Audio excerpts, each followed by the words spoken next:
the bird of popular song. In is winter time. The earth wears a snowy garment and looks like marble hewn out of the rock. The air is bright and clear.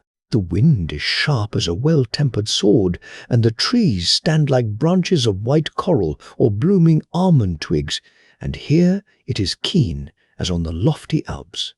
The night is splendid in the gleam of the northern lights and in the glitter of innumerable twinkling stars. But we sit in the warm room by the hot stove and talk about the old times, and we listen to this story. By the open sea was a giant's grave, and on the grave mound sat at midnight the spirit of the buried hero who had been a king. The golden circlet gleamed on his brow, his hair fluttered in the wind, and he was clad in steel and iron. He bent his head mournfully and sighed in deep sorrow as an unquiet spirit might sigh. And a ship came sailing by. Presently the sailors lowered the anchor and landed. Among them was a singer, and he approached the royal spirit and said, "Why mournest thou, and wherefore dost thou suffer thus?" And the dead man answered, "No one has sung the deeds of my life. They are dead and forgotten. Song doth not carry them forth over the lands, nor into the hearts of men. Therefore I have no rest and no peace." And he spoke of his works, and of his warlike deeds, which his contemporaries had known, but which had not been sung, because there was no singer among his companions. Then the old bard struck the strings of his harp, and sang of the youthful courage of the hero, of the strength of the man, and of the greatness of his good deeds. Then the face of the dead one gleamed like the margin of the cloud in the moonlight. Gladly and of good courage the form arose in splendor and in majesty, and vanished like the glancing of the northern light. Naught was to be seen but the green turfy mound, with the stones on which no runic record has been graven. But at the last sound of the harp there soared over the hill, as though he had fluttered from the harp, a little bird, a charming singing bird, with the ringing voice of the thrush, with the moving voice pathos of the human heart, with a voice that told of home, like the voice that is heard by the bird of passage. The singing bird soared away over mountain and valley, over field and wood. He was the bird of popular song who never dies. We hear his song. We hear it now in the room where the white bees are swarming without, and the storm clutches the windows. The bird sings not alone the requiem of heroes. He sings also sweet, gentle songs of love, so many and so warm, of northern fidelity and truth. He has stories in words and in tones. He has proverbs and snatches of proverbs, songs which, like runes laid under a dead man's tongue, force him to speak. And thus, popular song tells of the land of his birth. In the old heathen days, in the times of the Vikings, the popular speech was enshrined in the harp of the bard. In the days of knightly castles, when the strongest fist held the scales of justice, when only might was right and a peasant and a dog were of equal importance, where did the bird of song find shelter and protection? Neither violence nor stupidity gave him a thought, but in the gabled window of the knightly castle, the lady of the castle sat with a parchment roll before her, and wrote down the old recollections in song and legend, while near her stood the old woman from the wood, and the travelling pedlar who went wandering through the country. As these told their tales, there fluttered around them with twittering and song the bird of popular song, who never dies so long as the earth has a hill upon which his foot may rest. And now he looks in upon us and sings. Without are the night and the snowstorm. He lays the runes beneath our tongues, and we know the land of our home. Heaven speaks to us in our native tongue, in the voice of the bird of popular song. The old remembrances awake, the faded colours glow with a fresh lustre. and story and song pour us a blessed draught which lifts up our minds and our thoughts so that the evening becomes as a Christmas festival. The snowflakes chase each other, the ice cracks, the storm rules without, for he has the might, he is Lord, but not the Lord of all. It is winter time. The wind is sharp as a two-edged sword. The snowflakes chase each other. It seems as though it had been snowing for days and weeks, and the snow lies like a great mountain over the whole town, like a heavy dream of the winter night. Everything on the earth is hidden away. Only the golden cross of the church, the symbol of faith, arises over the snow grave, and gleams in the blue air and in the bright sunshine. And over the buried town fly the birds of heaven, the small and the great. They twitter and they sing as best they may, each bird with his beak. First comes the band of sparrows. They pipe at every trifle in the streets and lanes. In the nests and the houses, they have stories to tell about the front buildings and the back buildings. We know the buried town, they say. Everything living in it is peep, peep, peep. The black ravens and crows flew on over the white snow. Grub, grub, they cried. There's something to be got down there, something to swallow, and that's most important. That's the opinion of most of them down there, and the opinion is, go, go, good. The wild swans come flying on whirring pinions and sing of the noble and the great. That will still sprout in the hearts of men, down in the town which is resting beneath its snowy veil. No death is there. Life reigns yonder. We hear it on the notes that swell onward like the tones of the church organ, which sees us like sounds from the elf hill, like the songs of Ossian, like the rushing swoop of the wandering spirit's wings. What harmony! That harmony speaks to our hearts and lifts up our souls. It is the bird of popular song whom we hear, and at this moment the warm breath of heaven blows down from the sky.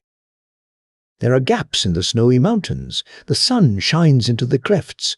Spring is coming. The birds are returning, and new races are coming with the same home sounds in their hearts. Hear the story of the year, the night of the snowstorm, the heavy dream of the winter night. All shall be dissolved. All shall rise again in the beauteous notes of the bird of popular song who never dies, the Bishop of Borblum and his warriors. Our scene is laid in northern Jutland, in the so-called wild moor. We hear what is called the wester, wow wow. The peculiar roar of the North Sea as it breaks against the western coast of Jutland. It rolls and thunders with a sound that penetrates for miles into the land, and we are quite near the roaring. Before us rises a great mound of sand, a mountain we have long seen, and towards which we are wending our way, driving slowly along through the deep sand. On this mountain of sand is a lofty old building, the convent of Borglum. In one of its wings, the larger one, there is still a church, and at this convent we now arrive in the late evening hour. But the weather is clear in the bright June night around us, and the eye can range far, far over field and moor to the Bay of Aalborg, over heath and meadow, and far across the deep blue sea. Now we are there, and roll past between barns and other farm buildings, and at the left of the gate we turn aside to the old castle farm, where the lime trees stand in lines along the walls, and, sheltered from the wind and weather, grow so luxuriantly that their twigs and leaves almost conceal the windows. We mount the winding staircase of stone, and march through the long passages under the heavy roof beams. The wind moans very strangely here, both within and without. It is hardly known how, but the people say, yes, people say a great many things when they are frightened or want to frighten others. They say that the old dead choirmen glide silently past us into the church, where mass is sung. They can be heard in the rushing of the storm, and their singing brings up strange thoughts in the hearers, thoughts of the old times into which we are carried back. On the coast, a ship is stranded, and the bishop's warriors are there, and spare not those whom the sea has spared. The sea washes away the blood that has flowed from the cloven skulls. The stranded goods belong to the bishop, and there is a store of goods here. The sea casts up tubs and barrels filled with costly wine for the convent cellar, and in the convent is already good store of beer and mead. There is plenty in the kitchen, dead game and poultry, hams and sausages, and fat fish swim in the ponds without. The Bishop of Borglum is a mighty lord. He has great possessions, but still he longs for more. Everything must bow before the mighty Olaf Glob. His rich cousin of Thailand is dead, and his widow is to have the rich inheritance. But how comes it that one relation is always harder towards another than even strangers would be? The widow's husband had possessed all Thailand, with the exception of the church property. Her son was not at home. In his boyhood he had already started on a journey, for his desire was to see foreign lands and strange people. For years there had been no news of him. Perhaps he had been long laid in the grave, and would never come back to his home, to rule where his mother then ruled. "What has a woman to do with rule?" said the bishop. He summoned the widow before a law court, but what did he gain thereby? The widow had never been disobedient to the law, and was strong in her just rights. "Bishop Olaf of Borglum, what dost thou purpose? What writest thou on yonder smooth parchment, sealing it with thy seal, and entrusting it to the horsemen and servants who ride away? Far away? To the city of the Pope? It is the time of falling leaves and of stranded ships, and soon icy winter will come." Twice had icy winter returned before the bishop welcomed the horsemen and servants back to their home. They came from Rome with a papal decree, a ban or bull, against the widow who had dared to offend the pious bishop. Cursed be she and all that belongs to her. Let her be expelled from the congregation and the church. Let no man stretch forth a helping hand to her, and let friends and relations avoid her as a plague and a pestilence. What will not bend must break, said the Bishop of Borglum. And all forsake the widow, but she holds fast to her God. He is her helper and defender.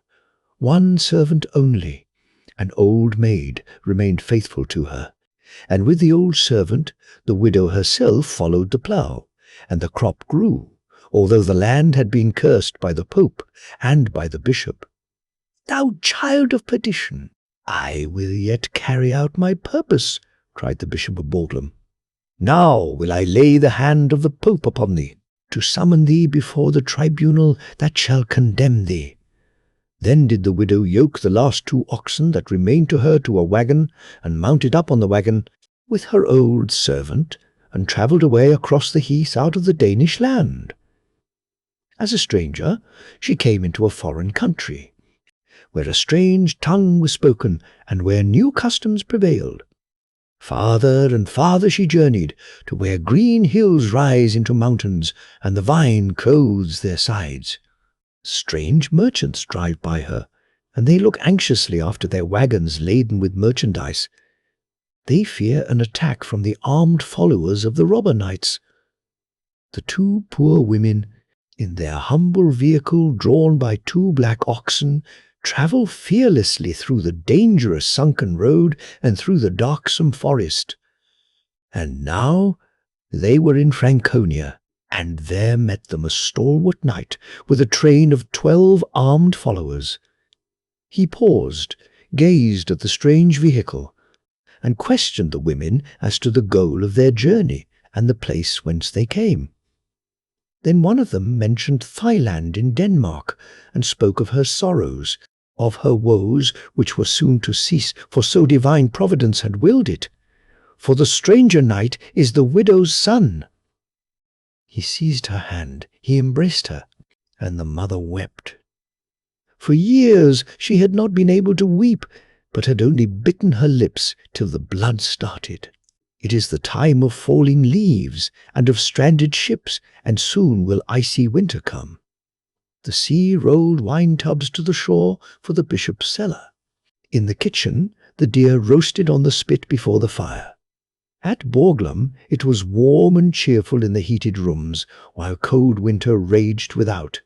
When a piece of news was brought to the bishop, "Jens Glob of Thailand has come back, and his mother with him." Jens Glob laid a complaint against the bishop, and summoned him before the temporal and the spiritual court. "That will avail him little," said the bishop. "Best leave off thy efforts, knight Jens. Again, it is the time of falling leaves and stranded ships. Icy winter comes again, and the white bees are swarming and sting the traveller's face till they melt. Keen weather today, say the people, as they step in. Jens Glob stands so deeply wrapped in thought that he singes the skirt of his wide garment. "Thou Borglum bishop," he exclaims, "I shall subdue thee after all. Under the shield of the Pope the law cannot reach thee, but Jens Glob shall reach thee." Then he writes a letter to his brother-in-law, Olaf Hesse, in Sallingland, and prays that night to meet him on Christmas Eve at Mass in the church at Wittenberg. The bishop himself is to read the Mass, and consequently will journey from Borglum to Thailand, and this is known to Jens Glob. Moorland and meadow are covered with ice and snow. The marsh will bear horse and rider, the bishop with his priests and armed men. They ride the shortest way through the waving reeds, where the wind moans sadly. "Blow thy brazen trumpet, thou trumpeter clad in fox-skin." It sounds merrily in the clear air. So they ride on over heath and moorland, over what is the garden of Fata Morgana in the hot summer, though now icy, like all the country, towards the church of Wittenberg. The wind is blowing his trumpet too, blowing it harder and harder. He blows up a storm, a terrible storm that increases more and more. Towards the church they ride, as fast as they may through the storm. The church stands firm, but the storm careers on over field and moorland, over land and sea. Borglum's bishop reaches the church, but Olaf Hesse will scarce do so, however hard he may ride. He journeys with his warriors on the farther side of the bay, in order that he may help Jens Glob, now that the bishop is to be summoned before the judgment seat of the highest. The church is the judgment hall. The altar is the council table. The lights burn clear in the heavy brass candelabra. The storm reads out the accusation and the sentence, roaming in the air over moor and heath, and over the rolling waters. No ferryboat can sail over the bay in such weather as this. Olaf Hesse makes halt at Ottersward. There he dismisses his warriors, presents them with their horses and harness, and gives them leave to ride home and greet his wife. He intends to risk his life alone in the roaring waters, but they are to bear witness for him that it is not his fault if Jens Glob stands without reinforcement in the church at Wittenberg. The faithful warriors will not leave him, but follow him out into the deep waters. 10 of them are carried away, but Olaf Hesse and 2 of the youngest men reach the farther side. They have still 4 miles to ride. It is past midnight. It is Christmas. The wind has abated. The church is lighted up. The gleaming radiance shines through the window frames and pours out over meadow and heath. The Mass has long been finished. Silence reigns in the church, and the wax is heard dropping from the candles to the stone pavement. And now Olaf Hesse arrives. In the forecourt, Jens Glob greets him kindly and says, "I have just made an agreement with the bishop." "Sayest thou so?" replied Olaf Hesse. "Then neither thou nor the bishop shall quit this church alive." And the sword leaps from the scabbard, and Olaf Hasi deals a blow that makes the panel of the church door, which Shensklobe hastily closes between them, fly in fragments. "Old brother, first hear what the agreement was that I made. I have slain the bishop and his warriors and priests. They will have no word more to say in the matter, nor will I speak again of all the wrong that my mother has endured. The long wicks of the altar lights glimmer red, but there is a redder gleam upon the pavement where the bishop lies with cloven skull, and his dead warriors around him, in the quiet of the holy Christmas night. And 4 days afterwards the bells toll for a funeral in the convent of Borglum. The murdered bishop and the slain warriors and priests are displayed under a black canopy, surrounded by candelabra decked with crape. There lies the dead man, in the black cloak wrought with silver, the crozier in the powerless hand that was once so mighty. The incense rises in clouds, and the monks chant the funeral hymn. It sounds like a wail. It sounds like a sentence of wrath and condemnation that must be heard far over the land, carried by the wind, sung by the wind, the wail that sometimes is silent but never dies, for ever again it rises in song, singing even into our own time this legend of the Bishop of Borglum and his hard nephew. It is heard in the dark night by the frightened husbandman, driving by in the heavy sandy road past the convent of Borglum. It is heard by the sleepless listener in the thickly walled rooms at Borglum. And not only to the ear of superstition is the sighing and the tread of hurrying feet audible in the long echoing passages leading to the convent door that has long been locked. The door still seems to open, and the lights seem to flame in the brazen candlesticks. The fragrance of incense arises, the church gleams in its ancient splendor, and the monks sing and say the Mass over the slain bishop, who lies there in the black silver-embroidered mantle, with the crozier in his powerless hand, and on his pale, proud forehead gleams the red wound like fire, and there burn the worldly mind and the wicked thoughts. Sink down into his grave, into oblivion, ye terrible shapes of the times of old. Hark to the raging of the angry wind sounding above the rolling sea.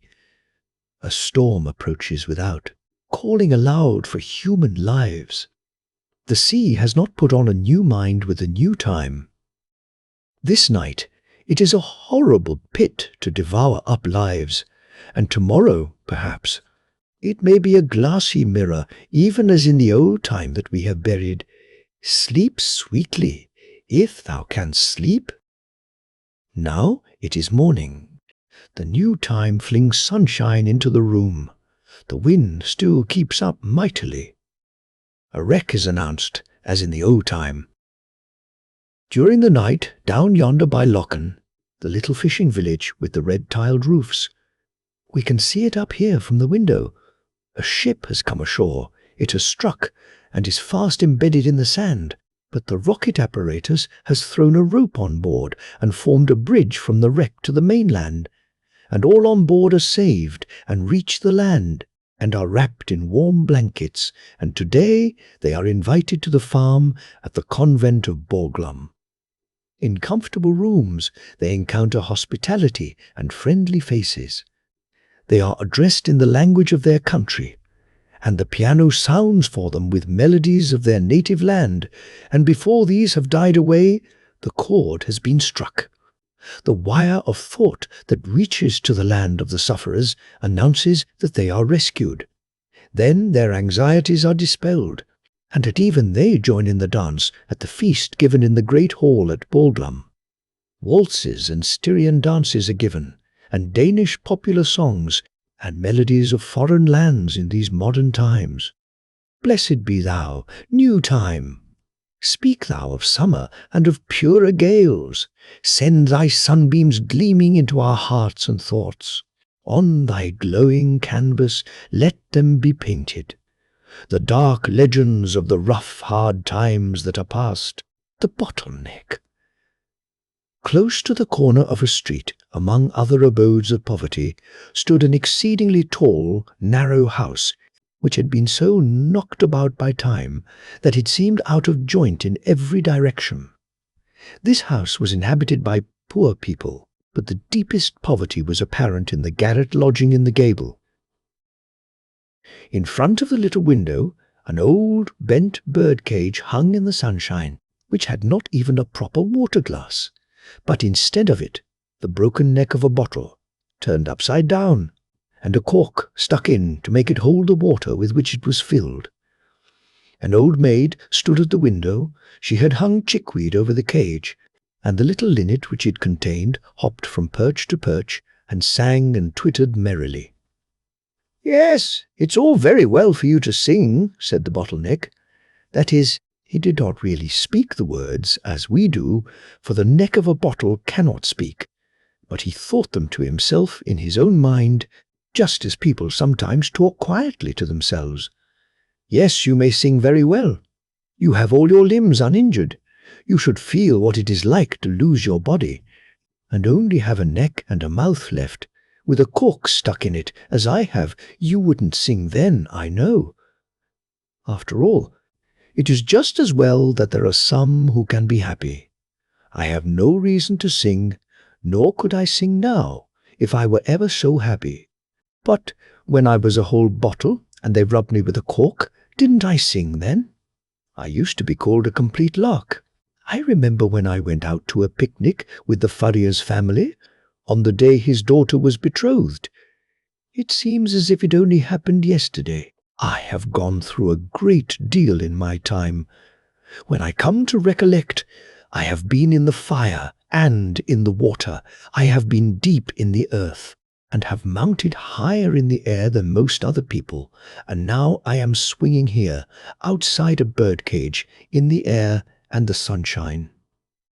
Oh, indeed, it would be worthwhile to hear my history, but I do not speak it aloud for a good reason, because I cannot." Then the bottleneck related his history, which was really rather remarkable. He, in fact, related it to himself, or, at least, thought it in his own mind. The little bird sang his own song merrily. In the street below, there was driving and running to and fro. Everyone thought of his own affairs, or perhaps of nothing at all. But the bottleneck thought deeply. He thought of the blazing furnace in the factory, where he had been blown into life. He remembered how hot it felt when he was placed in the heated oven, the home from which he sprang, and that he had a strong inclination to leap out again directly. But after a while it became cooler, and he found himself very comfortable. He had been placed in a row, with a whole regiment of his brothers and sisters, all brought out of the same furnace. Some of them had certainly been blown into champagne bottles, and others into beer bottles, which made a little difference between them. In the world, it often happens that a beer bottle may contain the most precious wine, and a champagne bottle be filled with blacking, but even in decay, it may always be seen whether a man has been well born.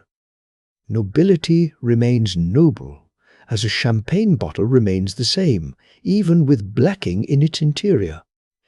When the bottles were packed, our bottle was packed amongst them.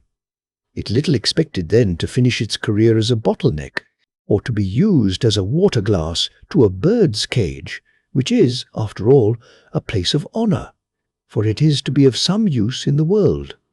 The bottle did not behold the light of day again until it was unpacked with the rest in the wine merchant's cellar, and, for the first time, rinsed with water, which caused some very curious sensations. There it lay empty, and without a cork, and it had a peculiar feeling, as if it wanted something it knew not what. At last it was filled with rich and costly wine. A cork was placed in it and sealed down. Then it was labelled First Quality, as if it had carried off the first prize at an examination. Besides, the wine and the bottle were both good, and while we are young is the time for poetry. There were sounds of song within the bottle, of things it could not understand, of green sunny mountains where the vines grow and where the merry vine-dressers laugh, sing, and are merry. Ah, how beautiful is life! All these tones of joy and song in the bottle were like the working of a young poet's brain, who often knows not the meaning of the tones which are sounding within him. One morning, the bottle found a purchaser in the furrier's apprentice, who was told to bring one of the best bottles of wine. It was placed in the provision basket with ham and cheese and sausages. The sweetest fresh butter and the finest bread were put into the basket by the furrier's daughter herself, for she packed it. She was young and pretty. Her brown eyes laughed, and a smile lingered round her mouth as sweet as that in her eyes. She had delicate hands, beautifully white, and her neck was whiter still. It could easily be seen that she was a very lovely girl, and as yet she was not engaged. The provision basket lay in the lap of the young girl as the family drove out to the forest, and the neck of the bottle peeped out from between the folds of the white napkin. There was the red wax on the cork, and the bottle looked straight at the young girl's face, and also at the face of the young sailor who sat near her. He was a young friend, the son of a portrait painter. He had lately passed his examination with honor as mate, and the next morning he was to sail in his ship to a distant coast. There had been a great deal of talk on this subject while the basket was being packed, and during this conversation the eyes and the mouth of the furrier's daughter did not wear a very joyful expression. The young people wandered away into the green wood and talked together. What did they talk about? The bottle could not say, for he was in the provision basket. It remained there a long time, but when at last it was brought forth, it appeared as if something pleasant had happened, for everyone was laughing. The furrier's daughter laughed too, but she said very little, and her cheeks were like 2 roses. Then her father took the bottle and the corkscrew into his hands. What a strange sensation it was to have the cork drawn for the first time. The bottle could never after that forget the performance of that moment. Indeed, there was quite a convulsion within him as the cork flew out, and a gurgling sound as the wine was poured forth into the glasses. "Long life to the betrothed," cried the papa, and every glass was emptied to the dregs, while the young sailor kissed his beautiful bride. "Happiness and blessing to you both," said the old people, father and mother, and the young man filled the glasses again. "Safe return and a wedding this day next year," he cried. And when the glasses were empty, he took the bottle, raised it on high, and said, "Thou hast been present here on the happiest day of my life. Thou shalt never be used by others." So saying, he hurled it high in the air. The furrier's daughter thought she should never see it again, but she was mistaken. It fell among the rushes on the borders of a little woodland lake. The bottleneck remembered well how long it lay there unseen. "I gave them wine, and they gave me muddy water," he had said to himself, "but I suppose it was all well meant." He could no longer see the betrothed couple, nor the cheerful old people, but for a long time he could hear them rejoicing and singing. At length there came by 2 peasant boys, who peeped in among the reeds and spied out the bottle. Then they took it up and carried it home with them, so that once more it was provided for.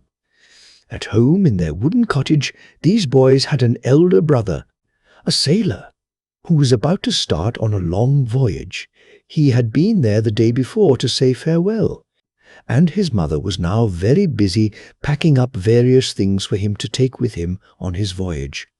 In the evening, his father was going to carry the parcel to the town to see his son once more, and take him a farewell greeting from his mother. A small bottle had already been filled with herb tea, mixed with brandy, and wrapped in a parcel. But when the boys came in, they brought with them a larger and stronger bottle, which they had found.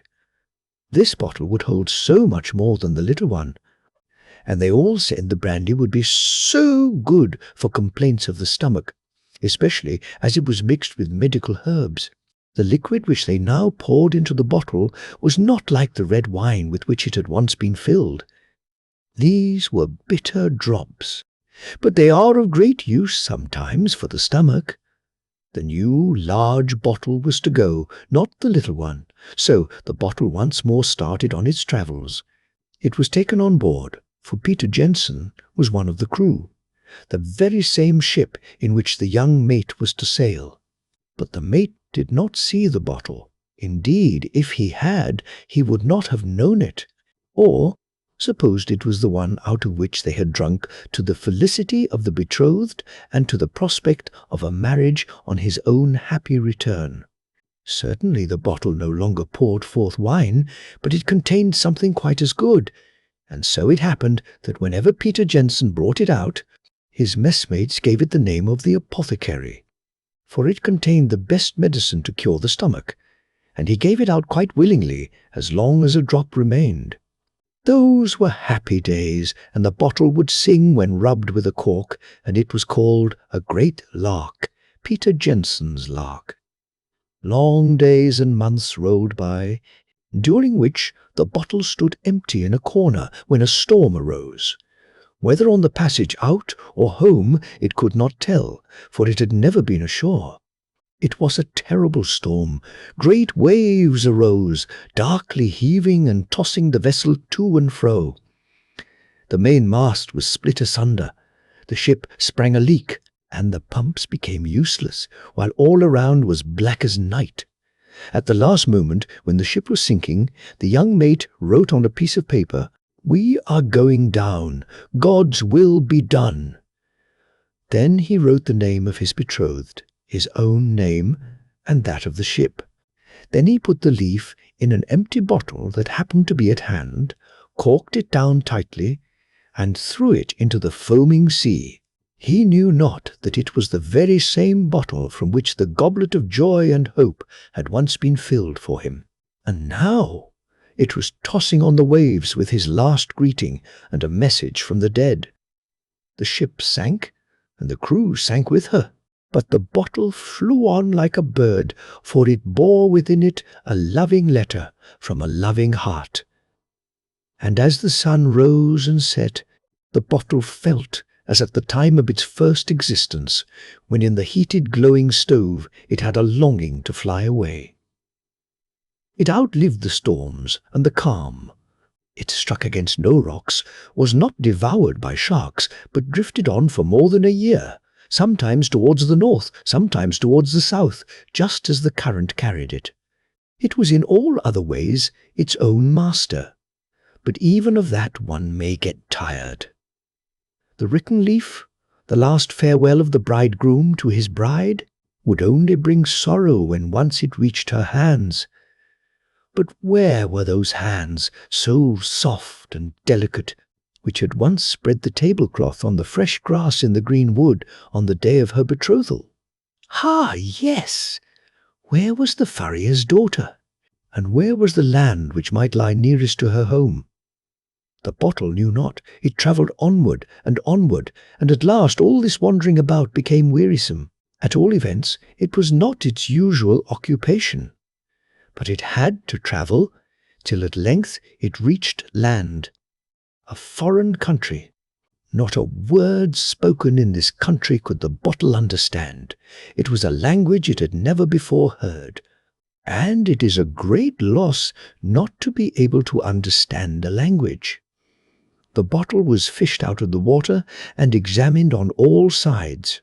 The little letter contained within it was discovered, taken out, and turned and twisted in every direction. But the people could not understand what was written upon it. They could be quite sure that the bottle had been thrown overboard from a vessel, and that something about it was written on this paper. But what was written? That was the question.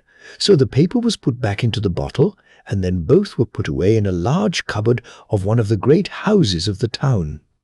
Whenever any strangers arrived, The paper was taken out and turned over and over so that the address, which was only written in pencil, became almost illegible.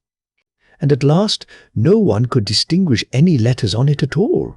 For a whole year the bottle remained standing in the cupboard, and then it was taken up to the loft, where it soon became covered with dust and cobwebs. Ah, how often then it thought of those better days, of the times when in the fresh, green wood it had poured forth rich wine, or, while rocked by the swelling waves, it had carried in its bosom a secret, a letter, a last parting sigh. For full 20 years it stood in the loft, and it might have stayed there longer but that the house was going to be rebuilt. The bottle was discovered when the roof was taken off. They talked about it, but the bottle did not understand what they said. A language is not to be learnt by living in a loft, even for 20 years. If I had been downstairs in the room, thought the bottle, I might have learnt it. It was now washed and rinsed, which process was really quite necessary, and afterwards it looked clean and transparent, and felt young again in its old age. But the paper which it had carried so faithfully was destroyed in the washing. They filled the bottle with seeds, though it scarcely knew what had been placed in it. Then they corked it down tightly and carefully wrapped it up. There not even the light of a torch or lantern could reach it, much less the brightness of the sun or moon.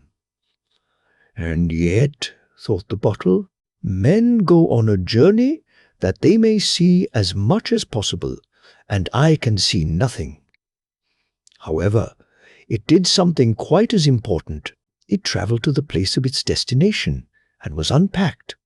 "What trouble they have taken with that bottle over yonder," said one, "and very likely it is broken after all." But the bottle was not broken, and, better still, it understood every word that was said.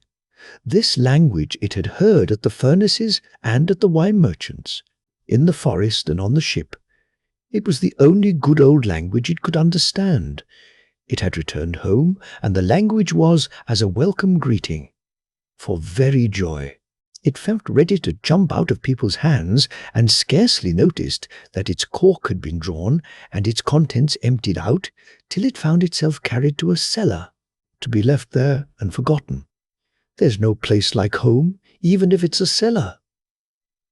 It never occurred to him to think that he might lie there for years. He felt so comfortable. For many long years he remained in the cellar, till at last some people came to carry away the bottles, and ours amongst the number. Out in the garden there was a great festival. Brilliant lamps hung in festoons from tree to tree, and paper lanterns through which the light shone till they looked like transparent tulips. It was a beautiful evening, and the weather mild and clear. The stars twinkled, and the new moon, in the form of a crescent, was surrounded by the shadowy disk of the whole moon, and looked like a grey globe with a golden rim. It was a beautiful sight for those who had good eyes. The illumination extended even to the most retired of the garden walks, at least not so retired that anyone need lose himself there. In the borders were placed bottles, each containing a light, and among them the bottle with which we are acquainted, and whose fate it was one day to be only a bottle-neck, and to serve as a water-glass to a bird's cage. Everything here appeared lovely to our bottle, for it was again in the green wood, amid joy and feasting. Again it heard music and song, and the noise and murmur of a crowd, especially in that part of the garden where the lamps blazed, and the paper lanterns displayed their brilliant colours. It stood in a distant walk, certainly, but a place pleasant for contemplation, and it carried a light, and was at once useful and ornamental. In such an hour it is easy to forget that one has spent 20 years in a loft, and a good thing it is to be able to do so.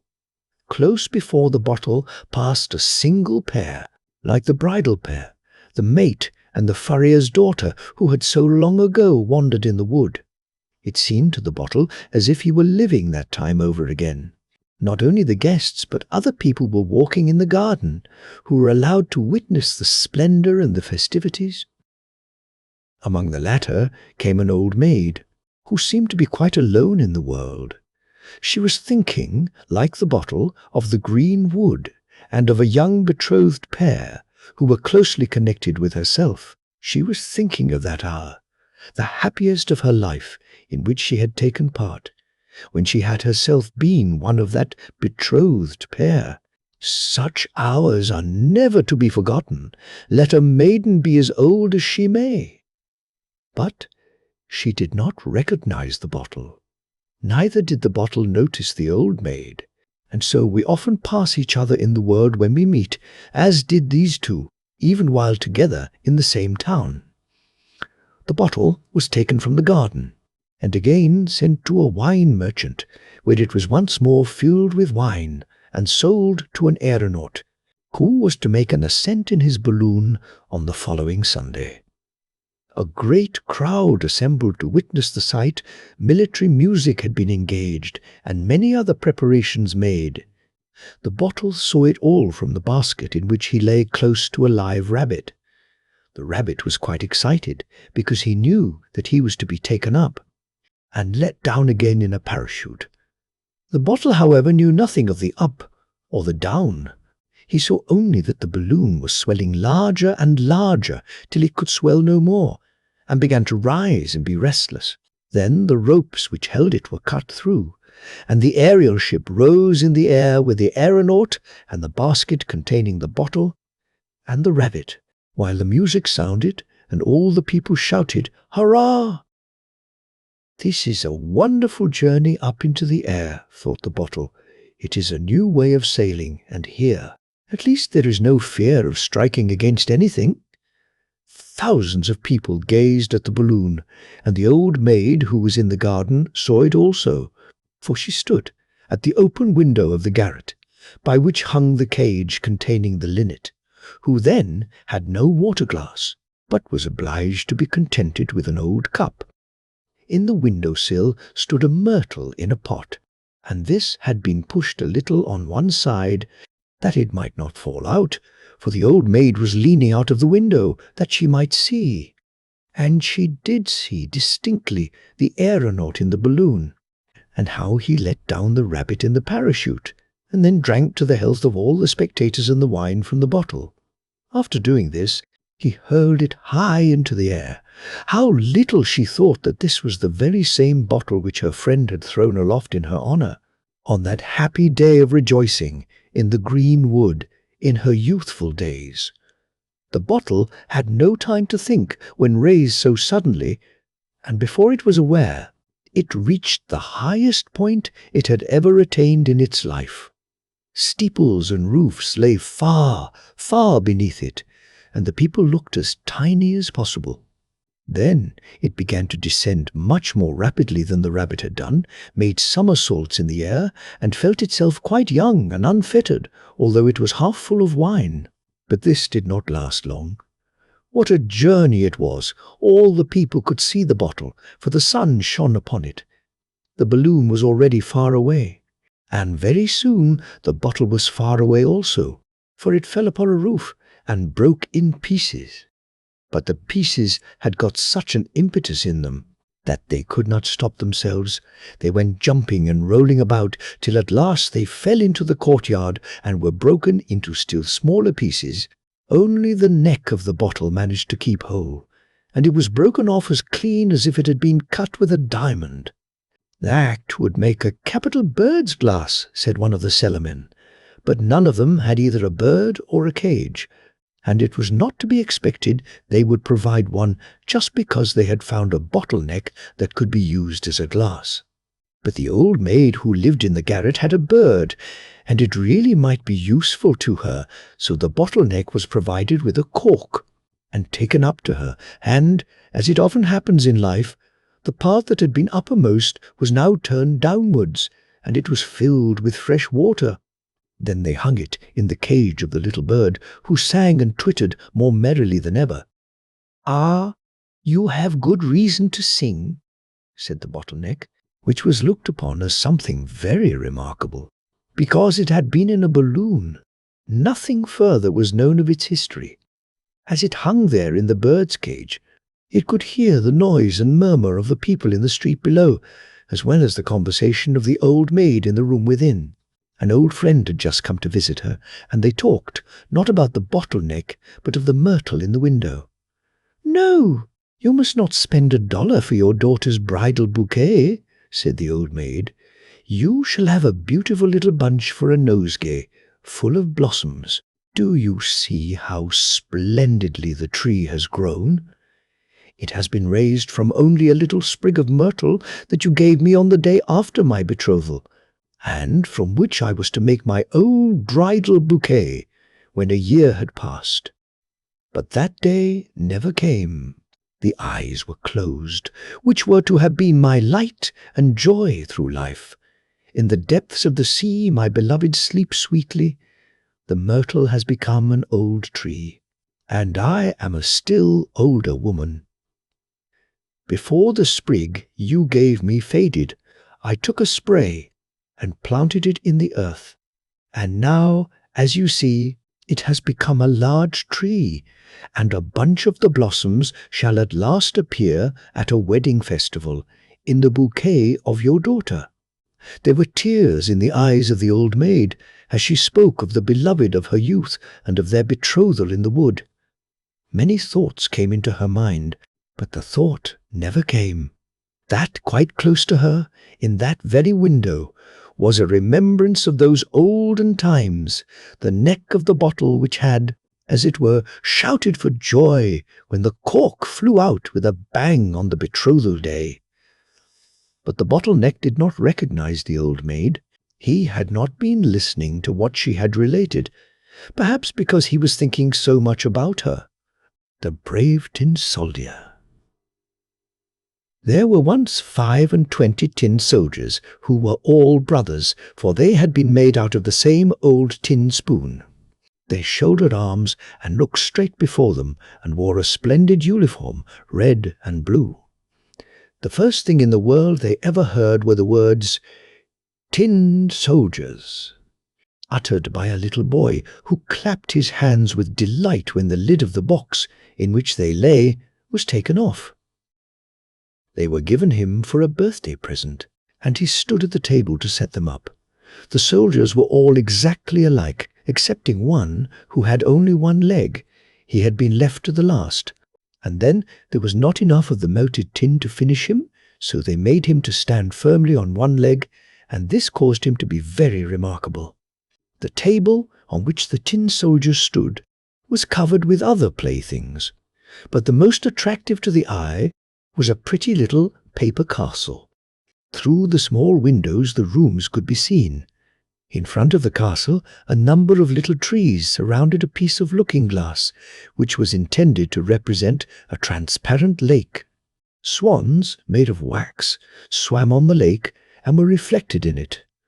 All this was very pretty, but the prettiest of all was a tiny little lady who stood at the open door of the castle.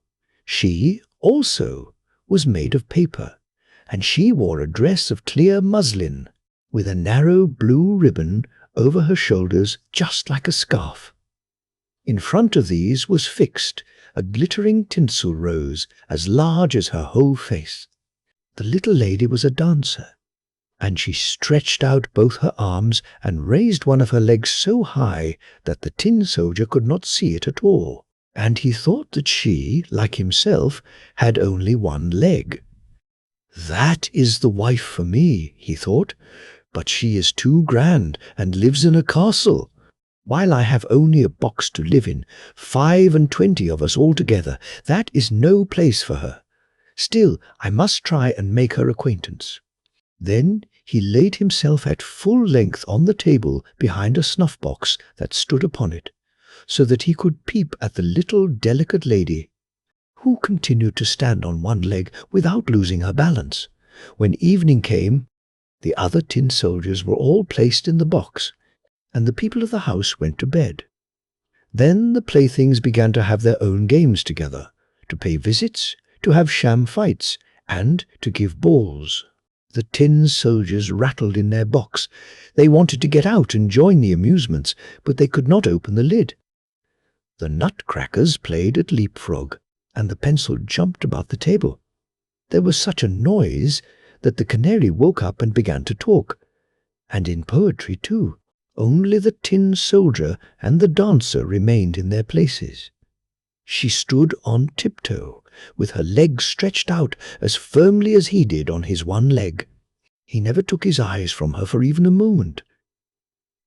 The clock struck 12, and, with a bounce, up sprang the lid of the snuff-box. But instead of snuff, there jumped up a little black goblin, for the snuff-box was a toy puzzle. "Tin soldier," said the goblin, "don't wish for what does not belong to you." But the tin soldier pretended not to hear. "Very well, wait till tomorrow then," said the goblin. When the children came in the next morning, they placed the tin soldier in the window. Now, whether it was the goblin who did it or the draught is not known, but the window flew open, and out fell the tin soldier, heels over head, from the 3rd story into the street beneath.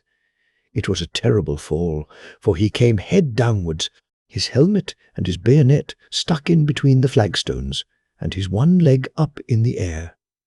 The servant maid and the little boy went downstairs directly to look for him, but he was nowhere to be seen, although once they nearly trod upon him. If he had called out, "Here I am," it would have been all right, but he was too proud to cry out for help while he wore a uniform. Presently it began to rain, and the drops fell faster and faster till there was a heavy shower. When it was over, 2 boys happened to pass by, and one of them said, "Look, there is a tin soldier. He ought to have a boat to sail in." So they made a boat out of a newspaper, and placed the tin soldier in it, and sent him sailing down the gutter, while the 2 boys ran by the side of it and clapped their hands. Good gracious! What large waves arose in that gutter, and how fast the stream rolled on, for the rain had been very heavy. The paper boat rocked up and down, and turned itself round sometimes so quickly that the tin soldier trembled, yet he remained firm. His countenance did not change. He looked straight before him, and shouldered his musket. Suddenly the boat shot under a bridge which formed a part of a drain, and then it was as dark as the tin soldier's box. "Where am I going now?" thought he. "This is the black goblin's fault, I am sure. Ah, well, if the little lady were only here with me in the boat, I should not care for any darkness." Suddenly there appeared a great water rat who lived in the drain. "Have you a passport?" asked the rat. "Give it to me at once." But the tin soldier remained silent and held his musket tighter than ever. The boat sailed on, and the rat followed it. How he did gnash his teeth and cry out to the bits of wood and straw, "Stop him, stop him, he has not paid toll, and has not shown his pass." But the stream rushed on stronger and stronger. The tin soldier could already see daylight shining where the arch ended. Then he heard a roaring sound, quite terrible enough to frighten the bravest man. At the end of the tunnel, the drain fell into a large canal over a steep place, which made it as dangerous for him as a waterfall would be to us. He was too close to it to stop, so the boat rushed on, and the poor tin soldier could only hold himself as stiffly as possible, without moving an eyelid, to show that he was not afraid. The boat whirled round 3 or 4 times, and then, filled with water to the very edge, nothing could save it from sinking. He now stood up to his neck in water, while deeper and deeper sank the boat, and the paper became soft and loose with the wet, till at last the water closed over the soldier's head. He thought of the elegant little dancer whom he should never see again, and the words of the song sounded in his ears. "Farewell, warrior, ever brave, drifting onward to thy grave." Then the paper boat fell to pieces, and the soldier sank into the water, and immediately afterwards was swallowed up by a great fish. Oh, how dark it was inside the fish, a great deal darker than in the tunnel, and narrower too, but the tin soldier continued firm and lay at full length shouldering his musket. The fish swam to and fro, making the most wonderful movements, but at last he became quite still. After a while, a flash of lightning seemed to pass through him, and then the daylight approached, and a voice cried out, "I declare, here is the tin soldier." The fish had been caught, taken to the market and sold to the cook, who took him into the kitchen and cut him open with a large knife. She picked up the soldier and held him by the waist between her finger and thumb, and carried him into the room. They were all anxious to see this wonderful soldier who had travelled about inside a fish. But he was not at all proud. They placed him on the table, and how many curious things do happen in the world! There he was, in the very same room from the window of which he had fallen. There were the same children, the same playthings standing on the table, and the pretty castle with the elegant little dancer at the door. She still balanced herself on one leg and held up the other, so she was as firm as himself. It touched the tin soldier so much to see her that he almost wept tin tears. But he kept them back. He only looked at her, and they both remained silent. Presently, one of the little boys took up the tin soldier and threw him into the stove. He had no reason for doing so, therefore it must have been the fault of the black goblin who lived in the snuff-box. The flames lighted up the tin soldier as he stood. The heat was very terrible, but whether it proceeded from the real fire or from the fire of love, he could not tell. Then he could see that the bright colours were faded from his uniform, but whether they had been washed off during his journey or from the effects of his sorrow, no one could say. He looked at the little lady, and she looked at him. He felt himself melting away, but he still remained firm with his gun on his shoulder. Suddenly, the door of the room flew open, and the draught of air caught up the little dancer. She fluttered like a sylph right into the stove by the side of the tin soldier, and was instantly in flames and was gone. The tin soldier melted down into a lump, and the next morning, when the maidservant took the ashes out of the stove, she found him in the shape of a little tin heart. But of the little dancer nothing remained but the tinsel rose, which was burnt black as a cinder. The buckwheat. Very often, after a violent thunderstorm, a field of buckwheat appears blackened and singed, as if a flame of fire had passed over it. The country people say that this appearance is caused by lightning. But I will tell you what the sparrow says, and the sparrow heard it from an old willow tree which grew near a field of buckwheat, and is there still. It is a large, venerable tree, though a little crippled by age. The trunk has been split, and out of the crevice grass and brambles grow. The tree bends forward slightly, and the branches hang quite down to the ground, just like green hair. Corn grows in the surrounding fields, not only rye and barley, but oats, pretty oats that, when ripe, look like a number of little golden canary birds sitting on a bough. The corn has a smiling look, and the heaviest and richest ears bend their heads low as if in pious humility. Once there was also a field of buckwheat, and this field was exactly opposite to old willow tree. The buckwheat did not bend like the other grain, but erected its head proudly and stiffly on the stem. "I am as valuable as any other corn," said he, "and I am much handsomer. My flowers are as beautiful as the bloom of the apple blossom, and it is a pleasure to look at us. Do you know of anything prettier than we are, you old willow tree?" And the willow tree nodded his head, as if he would say, "Indeed I do."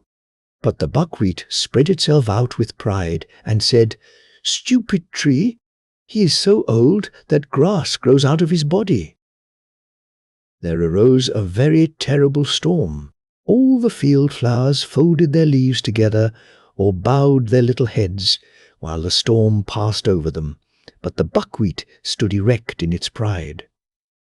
"Bend your head as we do," said the flowers. "I have no occasion to do so," replied the buckwheat. "Bend your head as we do," cried the ears of corn. "The angel of the storm is coming. His wings spread from the sky above to the earth beneath. He will strike you down before you can cry for mercy." "But I will not bend my head," said the buckwheat. "Close your flowers and bend your leaves," said the old willow tree. "Do not look at the lightning when the cloud bursts. Even men cannot do that. In a flash of lightning heaven opens, and we can look in, but the sight will strike even human beings blind. What then must happen to us, who only grow out of the earth and are so inferior to them if we venture to do so?" "Inferior indeed," said the buckwheat. "Now I intend to have a peep into heaven." Proudly and boldly he looked up, while the lightning flashed across the sky as if the whole world were in flames. When the dreadful storm had passed, the flowers and the corn raised their drooping heads in the pure, still air, refreshed by the rain. But the buckwheat lay like a weed in the field, burnt to blackness by the lightning. The branches of the old willow tree rustled in the wind, and large water drops fell from his green leaves, as if the old willow were weeping. Then the sparrows asked why he was weeping, when all around him seemed so cheerful. "See," they said, "how the sun shines and the clouds float in the blue sky. Do you not smell the sweet perfume from flower and bush? Wherefore do you weep, old willow tree?" Then the willow told them of the haughty pride of the buckwheat and of the punishment which followed in consequence. "This is the story told me by the sparrows one evening when I begged them to relate some tale to me. The butterfly. There was once a butterfly who wished for a bride, and, as may be supposed, he wanted to choose a very pretty one from among the flowers. He glanced, with a very critical eye, at all the flower beds, and found that the flowers were seated quietly and demurely on their stalks, just as maidens should sit before they are engaged, but there was a great number of them, and it appeared as if his search would become very wearisome. The butterfly did not like to take too much trouble, so he flew off on a visit to the daisies.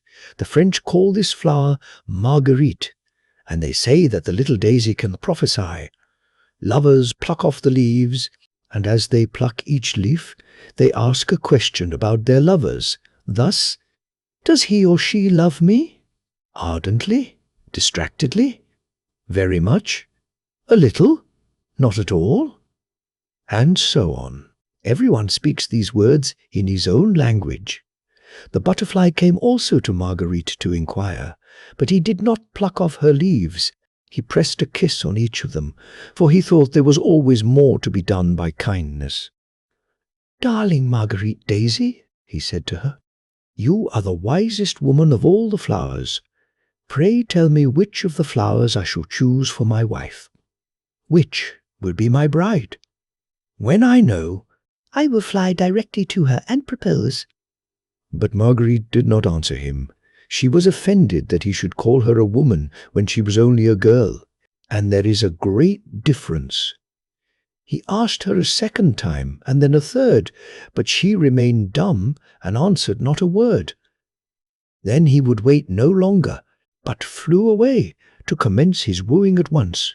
It was in the early spring, when the crocus and the snowdrop were in full bloom. "They are very pretty," thought the butterfly. "Charming little lasses, but they are rather formal." Then, as the young lads often do, he looked out for the elder girls. He next flew to the anemones. These were rather sour to his taste. The violet, a little too sentimental. The lime blossoms too small, and besides there was such a large family of them. The apple blossoms, though they looked like roses, bloomed today but might fall off tomorrow with the first wind that blew, and he thought that a marriage with one of them might last too short a time. The pea blossom pleased him most of all. She was white and red, graceful and slender, and belonged to those domestic maidens who have a pretty appearance, and can yet be useful in the kitchen. He was just about to make her an offer, when, close by the maiden, he saw a pod with a withered flower hanging at the end. "Who is that?" he asked. "That is my sister," replied the pea-blossom.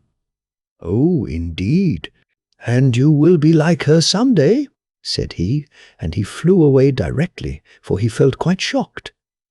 A honeysuckle hung forth from the hedge in full bloom, but there were so many girls like her, with long faces and sallow complexions.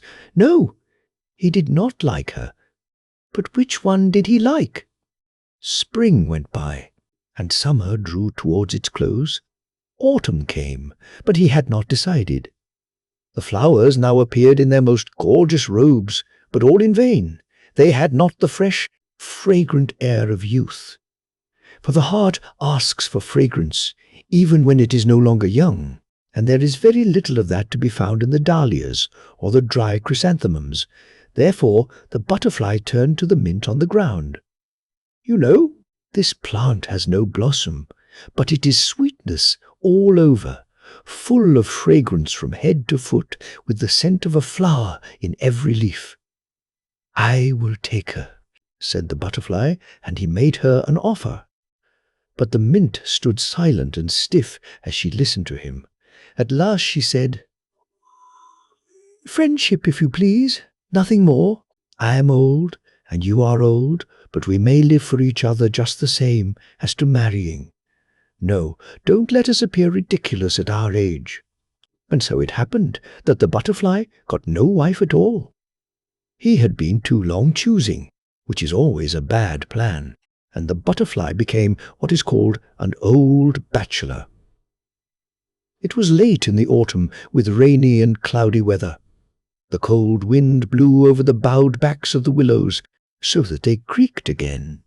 It was not the weather for flying about in summer clothes, but fortunately the butterfly was not out in it.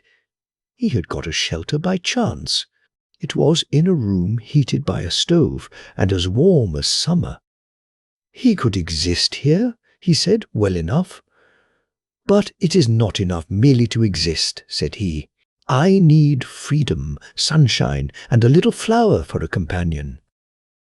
Then he flew against the window-pane, and was seen and admired by those in the room, who caught him, and stuck him on a pin in a box of curiosities. They could not do more for him.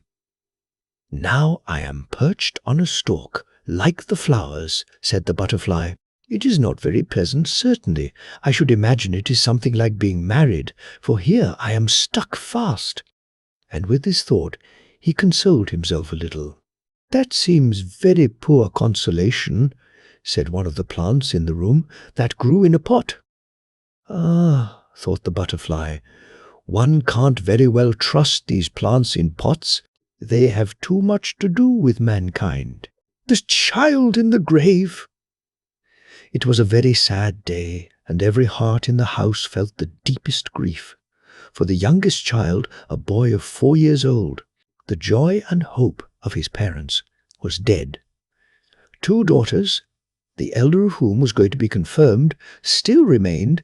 They were both good, charming girls.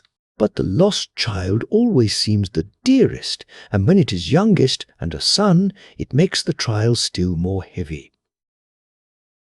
The sisters mourned as young hearts can mourn, and were especially grieved at the sight of their parents' sorrow. The father's heart was bowed down, but the mother sunk completely under the deep grief. Day and night she had attended to the sick child, nursing and carrying it in her bosom as a part of herself. She could not realize the fact that the child was dead, and must be laid in a coffin to rest in the ground. She thought God could not take her darling little one from her, and when it did happen, notwithstanding her hopes and her belief, and there could be no more doubt on the subject, she said in her feverish agony, "God does not know it. He has hard-hearted ministering spirits on earth, who do according to their own will, and heed not a mother's prayers." Thus, in her great grief, she fell away from her faith in God, and dark thoughts arose in her mind respecting death and a future state.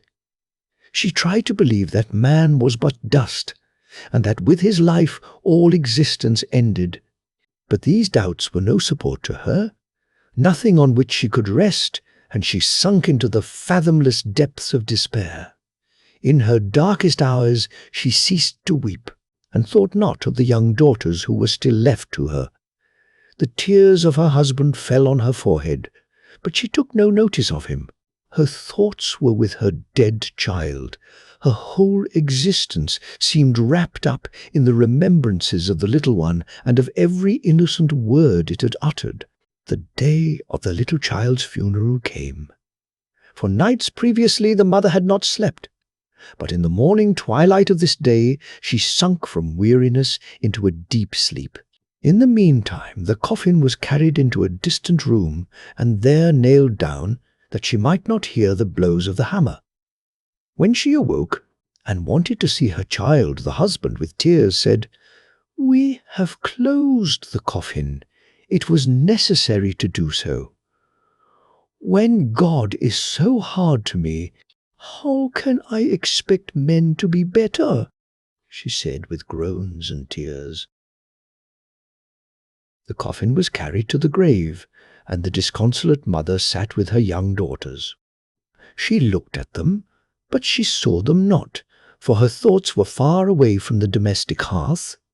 She gave herself up to her grief, and it tossed her to and fro, as the sea tosses a ship without compass or rudder.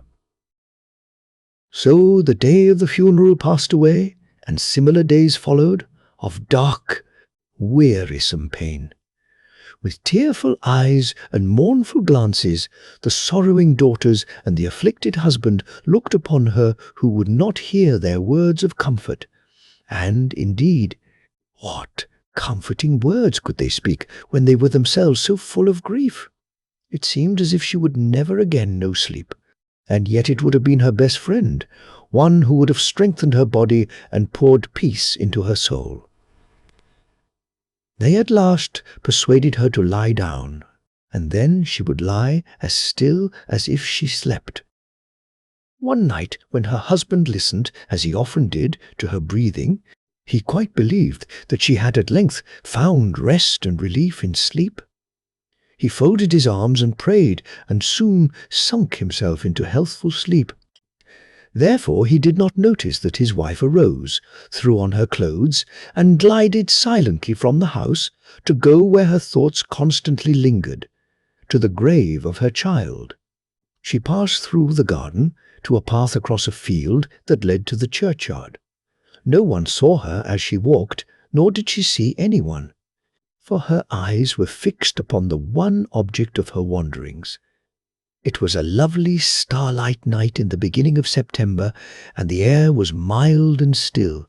She entered the churchyard, and stood by the little grave, which looked like a large nosegay of fragrant flowers. She sat down, and bent her head low over the grave, as if she could see her child through the earth that covered him, her little boy whose smile was so vividly before her, and the gentle expression of whose eyes, even on his sick-bed, she could not forget. How full of meaning that glance had been, as she leaned over him, holding in hers the pale hand which he had no longer strength to raise. As she had sat by his little cot, so now she sat by his grave, and here she could weep freely, and her tears fell upon it. "Thou wouldst gladly go down and be with thy child," said a voice quite close to her, a voice that sounded so deep and clear that it went to her heart. She looked up, and by her side stood a man wrapped in a black cloak, with a hood closely drawn over his face, but her keen glance could distinguish the face under the hood. It was stern, yet awakened confidence, and the eyes beamed with youthful radiance. "Down to my child," she repeated, and tones of despair and entreaty sounded in the words. "Darest thou to follow me?" asked the form. "I am Death," She bowed her head in token of assent. Then suddenly it appeared as if all the stars were shining with the radiance of the full moon on the many-coloured flowers that decked the grave. The earth that covered it was drawn back like a floating drapery. She sunk down, and the spectre covered her with a black cloak. Night closed around her, the night of death. She sank deeper than the spade of the sexton could penetrate, till the churchyard became a roof above her. Then the cloak was removed, and she found herself in a large hall of wide-spreading dimensions in which there was a subdued light, like twilight, reigning. And in a moment her child appeared before her, smiling, and more beautiful than ever. With a silent cry she pressed him to her heart. A glorious strain of music sounded, now distant, now near. Never had she listened to such tones as these. They came from beyond a large, dark curtain which separated the regions of death from the land of eternity. "My sweet, darling mother," she heard the child say. It was the well-known, beloved voice, and kiss followed kiss in boundless delight. Then the child pointed to the dark curtain.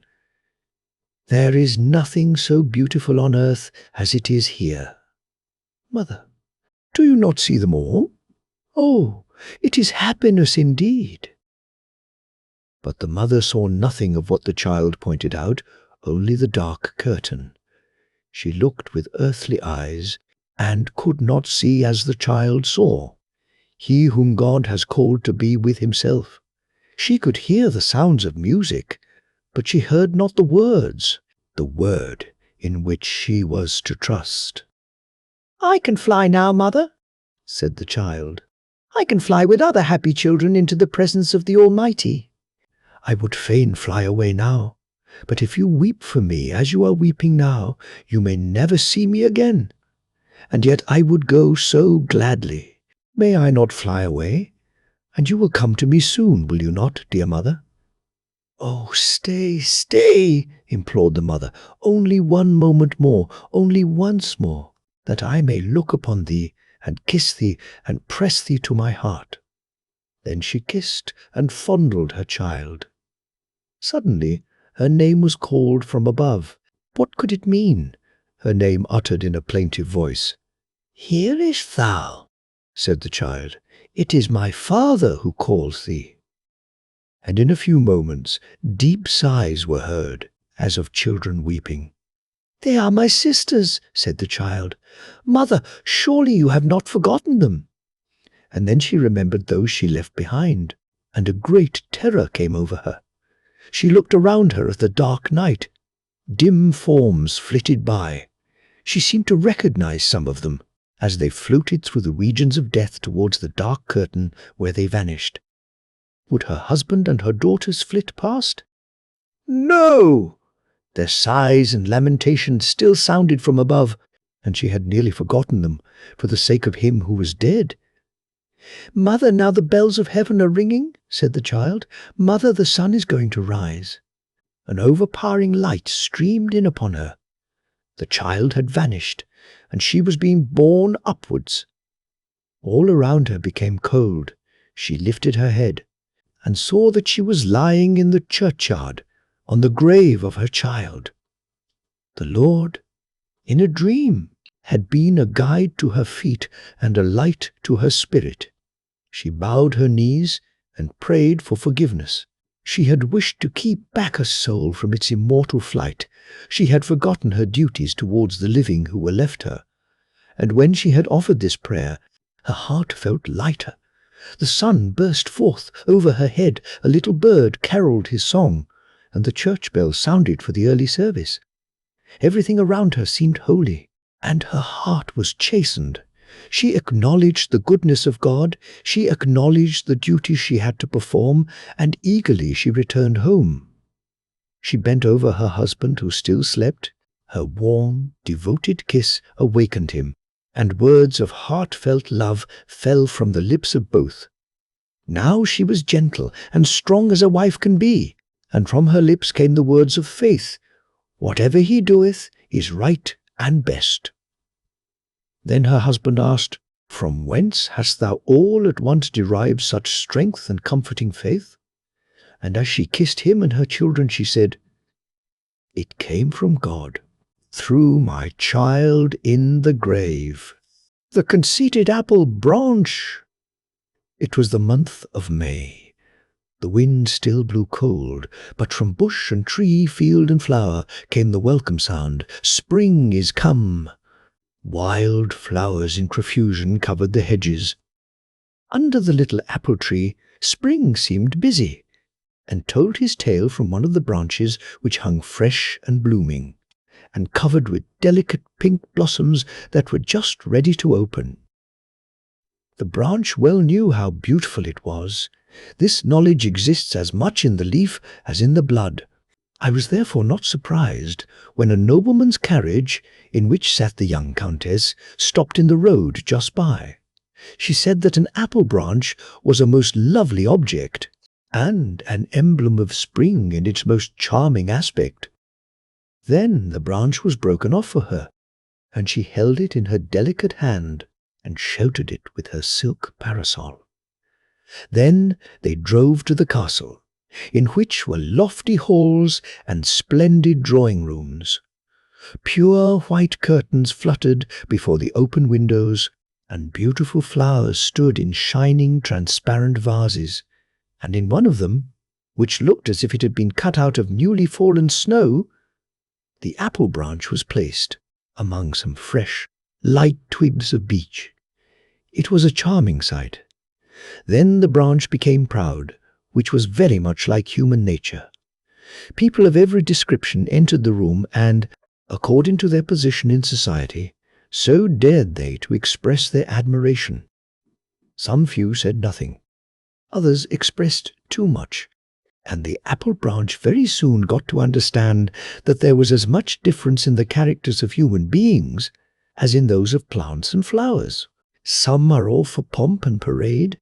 Others have a great deal to do to maintain their own importance, while the rest might be spared without much loss to society. So, thought the apple branch, as he stood before the open window from which he could see out over gardens and fields, where there were flowers and plants enough for him to think and reflect upon, some rich and beautiful, some poor and humble indeed.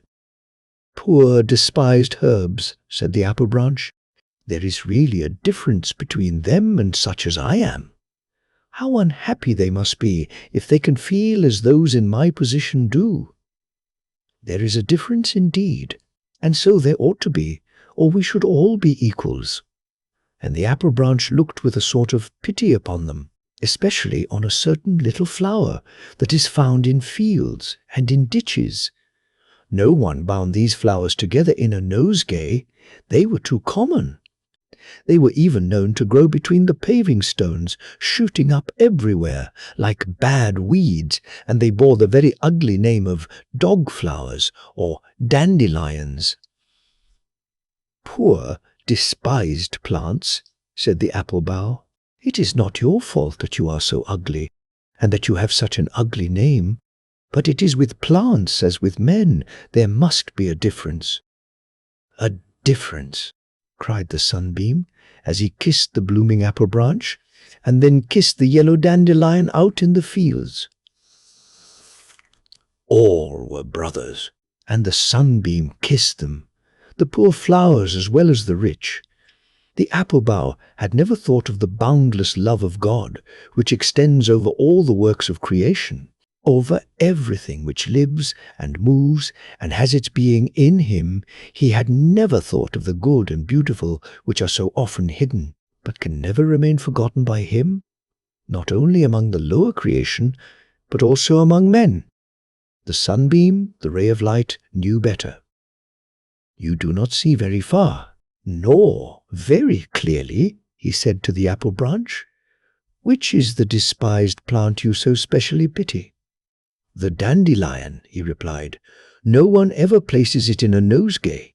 It is often trodden underfoot. There are so many of them, and when they run to seed, they have flowers like wool, which fly away in little pieces over the roads, and cling to the dresses of the people. They are only weeds, But of course there must be weeds. Oh, I am really very thankful that I was not made like one of these flowers.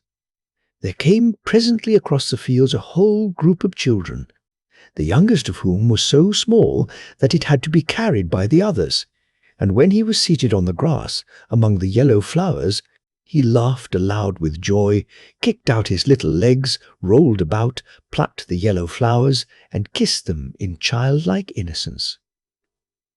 The elder children broke off the flowers with long stems, bent the stalks one round the other to form links, and made first a chain for the neck, then one to go across the shoulders and hang down to the waist, and at last a wreath to wear round the head, so that they looked quite splendid in their garlands of green stems and golden flowers.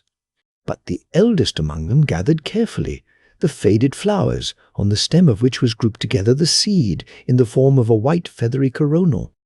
These loose, airy wool flowers are very beautiful, and look like fine snowy feathers or down. The children held them to their mouths, and tried to blow away the whole coronal with one puff of the breath. They had been told by their grandmothers that whoever did so would be sure to have new clothes before the end of the year. The despised flower was by this raised to the position of a prophet or foreteller of events. "Do you see?" said the sunbeam. "Do you see the beauty of these flowers? Do you see their powers of giving pleasure?" "Yes, to children," said the apple bough. By and by an old woman came into the field and, with a blunt knife without a handle, began to dig round the roots of some of the dandelion plants and pull them up. With some of these she intended to make tea for herself, but the rest she was going to sell to the chemist and obtain some money. "But beauty is of higher value than all this," said the apple tree branch. "Only the chosen ones can be admitted into the realms of the beautiful. There is a difference between plants, just as there is a difference between men." Then the sunbeam spoke of the boundless love of God as seen in creation and over all that lives, and of the equal distribution of his gifts, both in time and in eternity. "That is your opinion," said the apple bough. Then some people came into the room, and, among them, the young countess, the lady who had placed the apple bough in the transparent vase so pleasantly beneath the rays of the sunlight. She carried in her hand something that seemed like a flower. The object was hidden by 2 or 3 great leaves, which covered it like a shield, so that no draught or gust of wind could injure it, and it was carried more carefully than the apple branch had ever been. Very cautiously the large leaves were removed, and there appeared the feathery seed crown of the despised dandelion. This was what the lady had so carefully plucked and carried home so safely covered, so that not one of the delicate feathery arrows of which its mist-like shape was so lightly formed should flutter away. She now drew it forth quite uninjured, and wondered at its beautiful form, and airy lightness, and singular construction, so soon to be blown away by the wind. "See," she exclaimed, "how wonderfully God has made this little flower. I will paint it with the apple branch together. Everyone admires the beauty of the apple bough, but this humble flower has been endowed by heaven with another kind of loveliness. And although they differ in appearance, both are the children of the realms of beauty." Then the sunbeam kissed the lowly flower, and he kissed the blooming apple branch, upon whose leaves appeared a rosy blush, the daisy. Now listen. In the country, close by the high road, stood a farmhouse. Perhaps you have passed by and seen it yourself. There was a little flower garden with painted wooden palings in front of it. Close by was a ditch. On its fresh green bank grew a little daisy. The sun shone as warmly and brightly upon it as on the magnificent garden flowers, and therefore it thrived well. One morning it had quite opened, and its little snow-white petals stood round the yellow centre like the rays of the sun. It did not mind that nobody saw it in the grass, and that it was a poor, despised flower. On the contrary, it was quite happy, and turned towards the sun, looking upward and listening to the song of the lark high up in the air. The little daisy was as happy as if the day had been a great holiday, but it was only Monday. All the children were at school, and while they were sitting on the forms and learning their lessons, it sat on its thin green stalk and learnt from the sun and from its surroundings how kind God is. And it rejoiced that the song of the little lark expressed so sweetly and distinctly its own feelings. With a sort of reverence the daisy looked up to the bird that could fly and sing, but it did not feel envious. "I can see and hear," it thought. "The sun shines upon me and the forest kisses me. How rich I am!" In the garden close by grew many large and magnificent flowers, and, strange to say, the less fragrance they had, the haughtier and prouder they were. The peonies puffed themselves up in order to be larger than the roses, but size is not everything. The tulips had the finest colours, and they knew it well too, for they were standing bolt upright like candles, that one might see them the better. In their pride they did not see the little daisy, which looked over to them and thought, "How rich and beautiful they are! I am sure the pretty bird will fly down and call upon them. Thank God that I stand so near and can at least see all the splendour." And while the daisy was still thinking, the lark came flying down, crying, "Tweet!" but not to the peonies and tulips, no, into the grass to the poor daisy. Its joy was so great that it did not know what to think. The little bird hopped round it and sang, "How beautifully soft the grass is, and what a lovely little flower with its golden heart and silver dress is growing here." The yellow centre in the daisy did indeed look like gold, while the little petals shone as brightly as silver. How happy the daisy was! No one has the least idea. The bird kissed it with its beak, sang to it, and then rose again up to the blue sky. It was certainly more than a quarter of an hour before the daisy recovered its senses. Half ashamed, yet glad at heart, it looked over to the other flowers in the garden. Surely they had witnessed its pleasure and the honour that had been done to it. They understood its joy. But the tulips stood more stiffly than ever. Their faces were pointed and red, because they were vexed. The peonies were sulky. It was well that they could not speak. Otherwise, they would have given the daisy a good lecture. The little flower could very well see that they were ill at ease, and pitied them sincerely. Shortly after this, a girl came into the garden with a large, sharp knife. She went to the tulips and began cutting them off, one after another. "Ooh," sighed the daisy. "That is terrible. Now they are done for." The girl carried the tulips away. The daisy was glad that it was outside and only a small flower. It felt very grateful. At sunset, it folded its petals and fell asleep and dreamt all night of the sun and the little bird. On the following morning, when the flower once more stretched forth its tender petals like little arms towards the air and light, the daisy recognized the bird's voice. But what it sang sounded so sad. Indeed, the poor bird had good reason to be sad, for it had been caught and put into a cage close by the open window. It sang of the happy days when it could merrily fly about, of fresh green corn in the fields, and of the time when it could soar almost up to the clouds. The poor lark was most unhappy as a prisoner in a cage. The little daisy would have liked so much to help it, but what could be done? Indeed, that was very difficult for such a small flower to find out. It entirely forgot how beautiful everything around it was, how warmly the sun was shining, and how splendidly white its own petals were. It could only think of the poor captive bird, for which it could do nothing. Then 2 little boys came out of the garden. One of them had a large, sharp knife. like that with which the girl had cut the tulips. They came straight towards the little daisy, which could not understand what they wanted. "Here is a fine piece of turf for the lark," said one of the boys, and began to cut out a square round the daisy, so that it remained in the centre of the grass.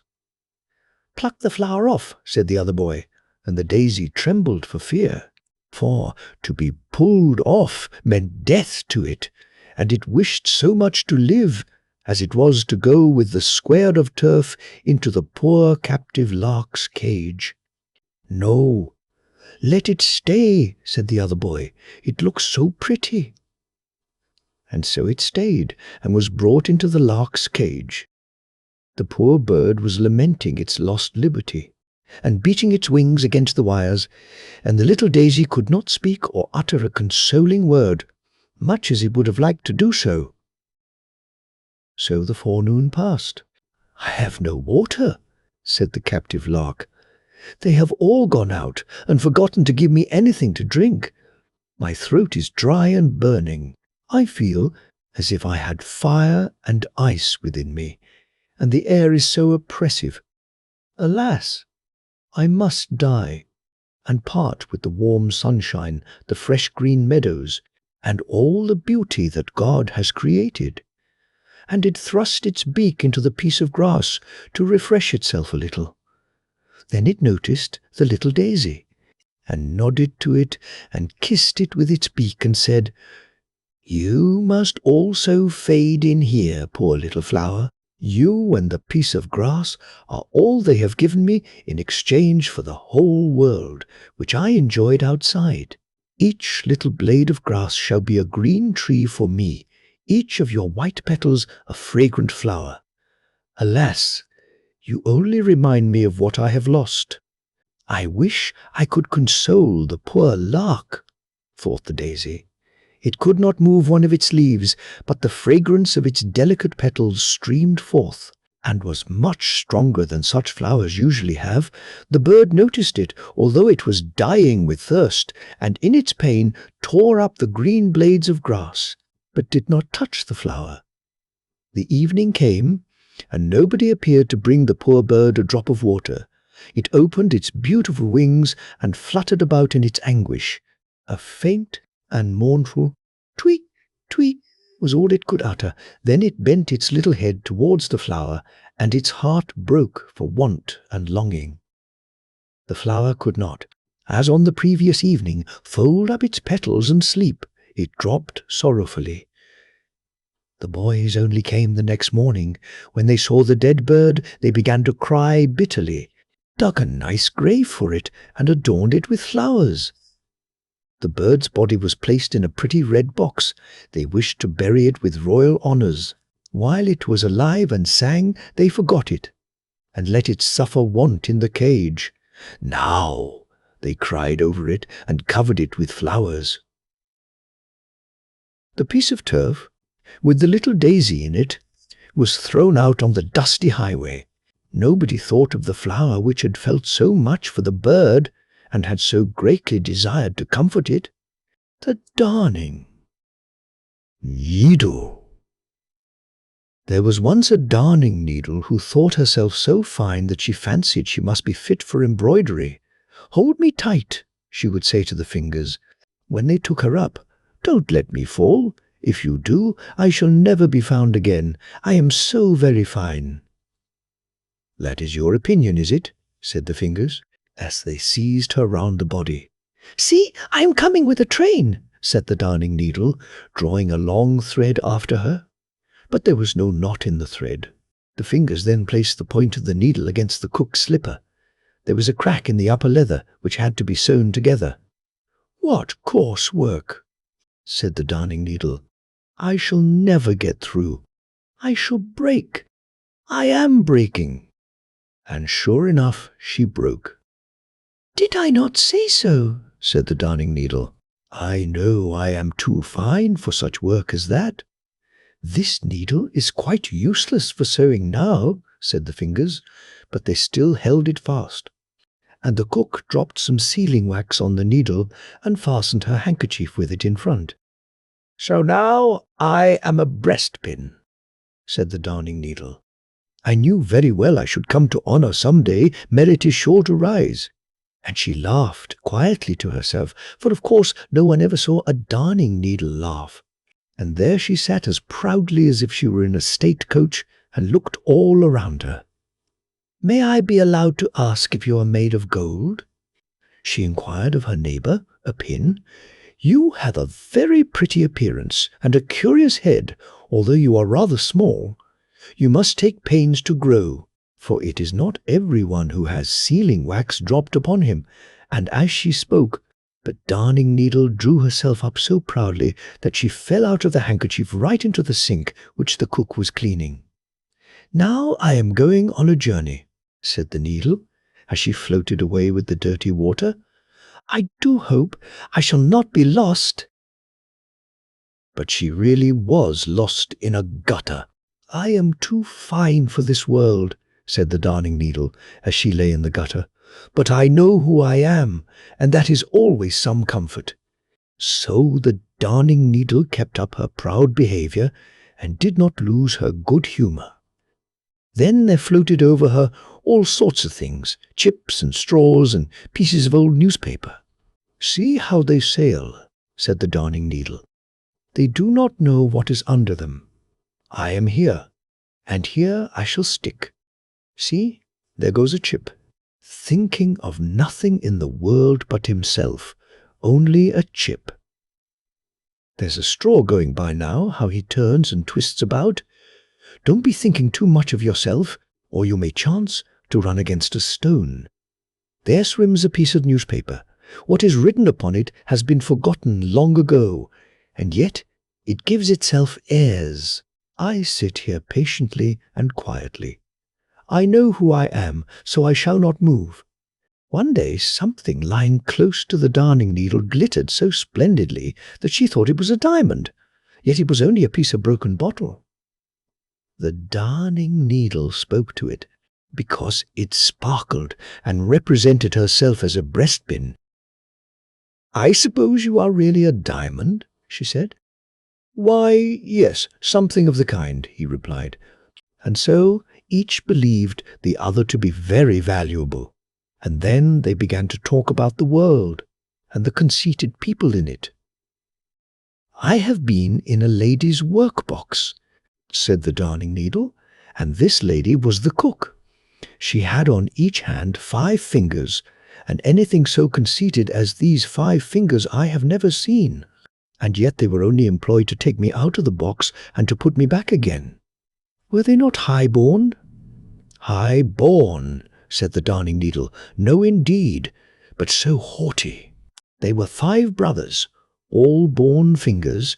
They kept very proudly together, though they were of different lengths. The one who stood first in the rank was named the Thumb. He was short and thick, and had only one joint in his back, and could therefore make but one bow, but he said that if he were cut off from a man's hand, that man would be unfit for a soldier. Sweet Tooth, his neighbor, dipped himself into sweet or sour, pointed to the sun and moon, and formed the letters when the fingers wrote. Longman, the middle finger, looked over the heads of all the others. Gold Band, the next finger, wore a golden circle round his waist. And little Playman did nothing at all and seemed proud of it. They were boasters, and boasters they will remain, and therefore I left them. "And now we sit here and glitter," said the piece of broken bottle. At the same moment more water streamed into the gutter, so that it overflowed, and the piece of bottle was carried away. "So he is promoted," said the Darning Needle. "While I remain here, I am too fine, but that is my pride, and what do I care?" And so she sat there in her pride, and had many such thoughts as these. "I could almost fancy that I came from a sunbeam. I am so fine. It seems as if the sunbeams were always looking for me under the water. Ah, I am so fine that even my mother cannot find me.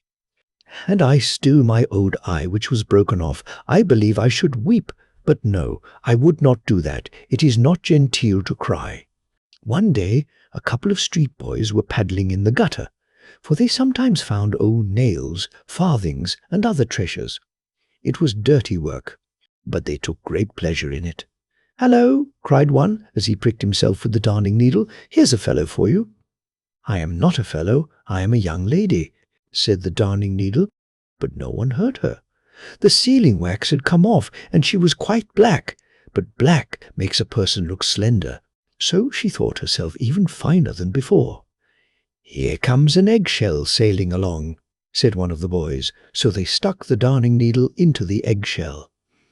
"White walls, and I am black myself," said the darning needle. "That looks well, now I can be seen, but I hope I shall not be seasick, or I shall break again." She was not seasick, and she did not break. It is a good thing against seasickness to have a steel stomach and not to forget one's own importance. Now my seasickness has passed. Delicate people can bear a great deal. Crack went the eggshell as a wagon passed over it. "Good heavens, how it crushes!" said the darning needle. "I shall be sick now. I am breaking." But she did not break, though the wagon went over her as she lay at full length, and there let her lie. The drop of water. Of course you know what is meant by a magnifying glass. One of those round spectacle glasses that make everything look 100 times bigger than it is.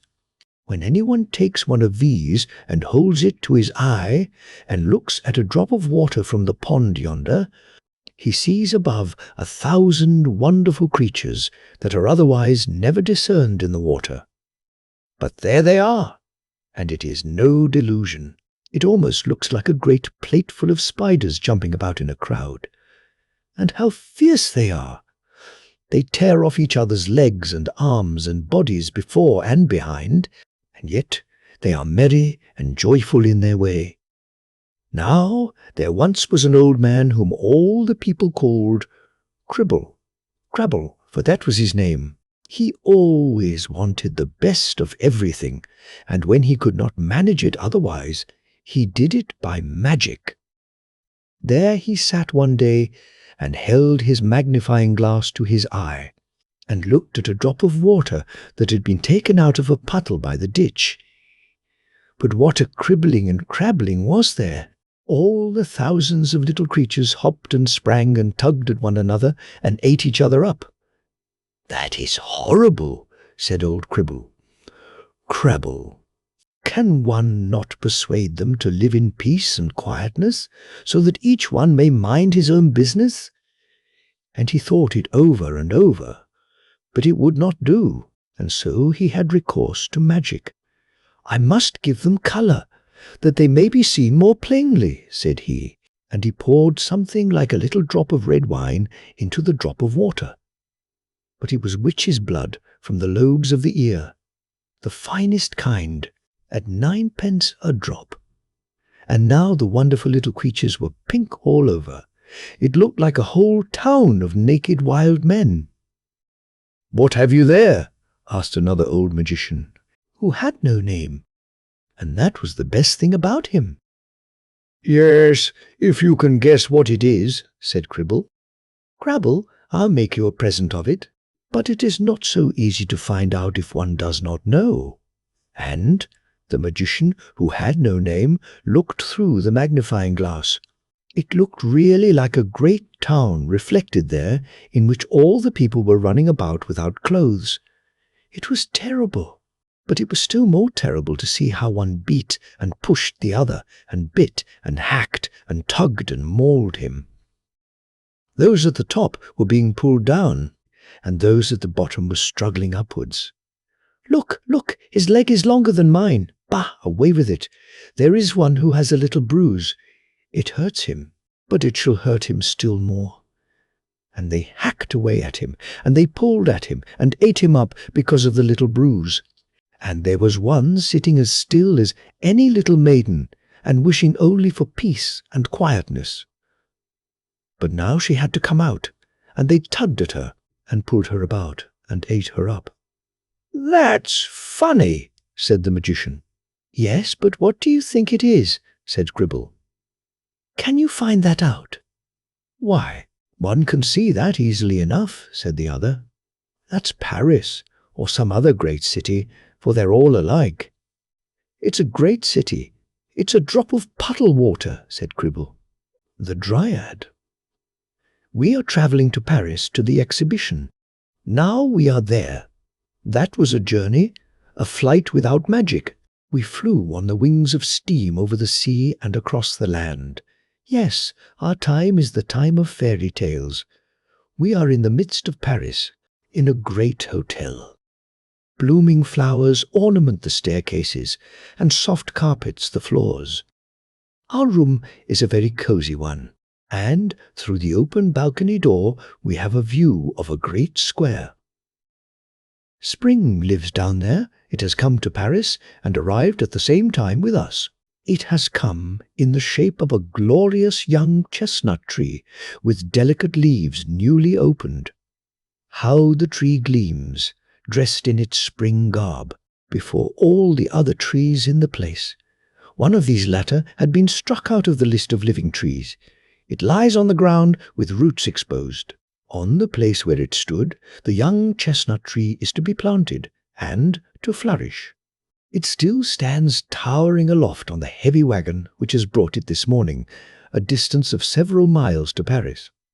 For years it had stood there, in the protection of a mighty oak tree, under which the old venerable clergyman had often sat, with children listening to his stories. The young chestnut tree had also listened to the stories, for the Dryad who lived in it was a child also.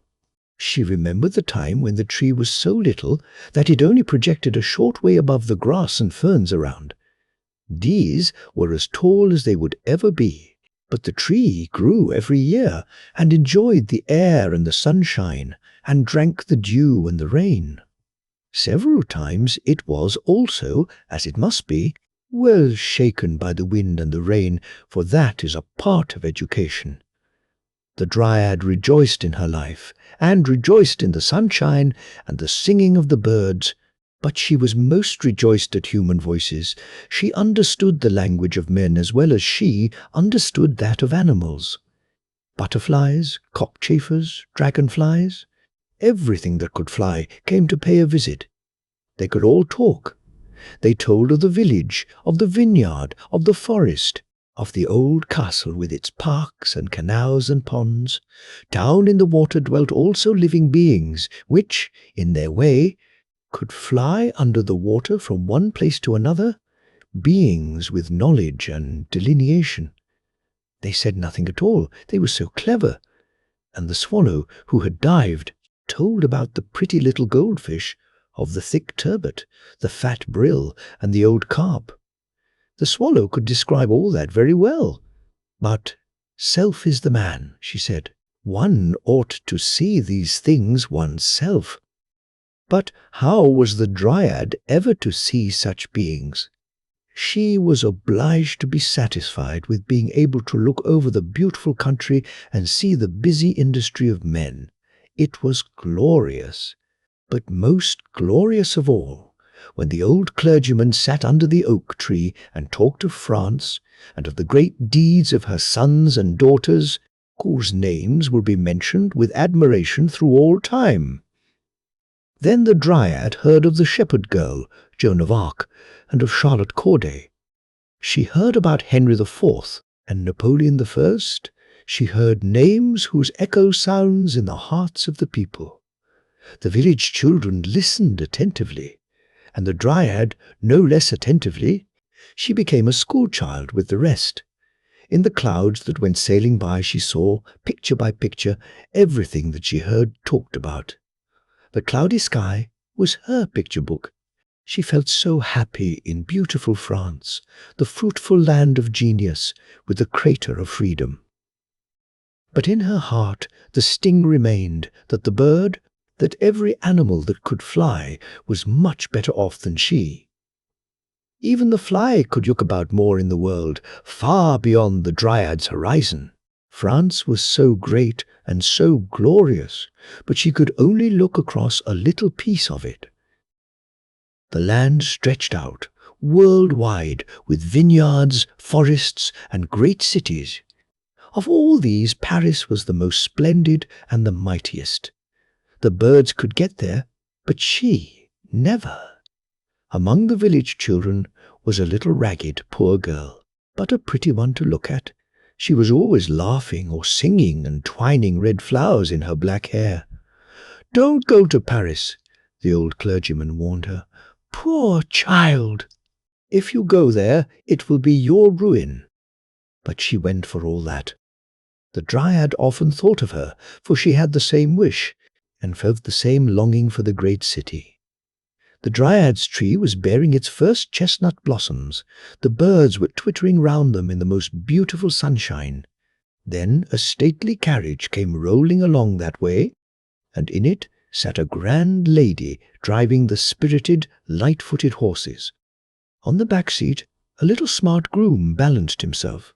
The Dryad knew the lady, and the old clergyman knew her also.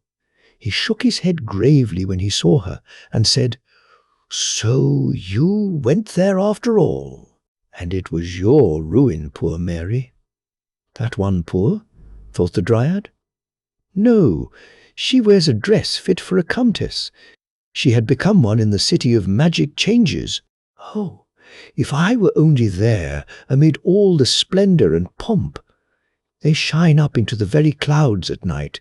When I look up, I can tell in what direction the town lies."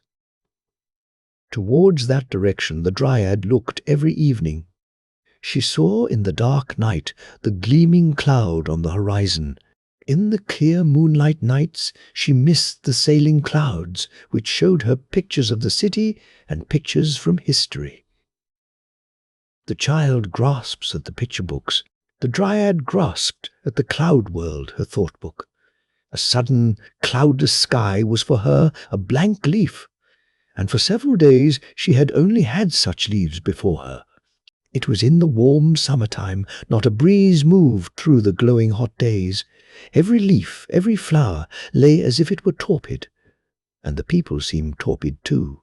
Then the clouds arose and covered the region round about, where the gleaming mist announced, "Here lies Paris." The clouds piled themselves up like a chain of mountains, hurried on through the air, and spread themselves abroad over the whole landscape, as far as the Dryad's eye could reach. Like enormous blue-black blocks of rock, the clouds lay piled over one another.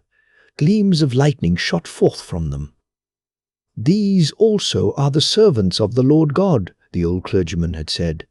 And there came a bluish, dazzling flash of lightning, a lighting up as if of the sun itself, which could burst blocks of rock asunder. The lightning struck and split to the roots the old venerable oak. The crown fell asunder. It seemed as if the tree were stretching forth its arms to clasp the messengers of the light. No bronze cannon can sound over the land at the birth of a royal child as the thunder sounded at the death of the old oak. The rain streamed down. A refreshing wind was blowing. The storm had gone by, and there was quite a holiday glow on all things. The old clergyman spoke a few words for honourable remembrance, and a painter made a drawing as a lasting record of the tree. "Everything passes away," said the Dryad. "Passes away like a cloud and never comes back." The old clergyman, too, did not come back. The green roof of his school was gone, and his teaching chair had vanished. The children did not come, but autumn came, and winter came, and then spring also. In all this change of seasons, the Dryad looked toward the region where, at night, Paris gleamed with its bright mist far on the horizon. Forth from the town rushed engine after engine, train after train, whistling and screaming at all hours in the day. In the evening, towards midnight, at daybreak, and all the day through, came the trains.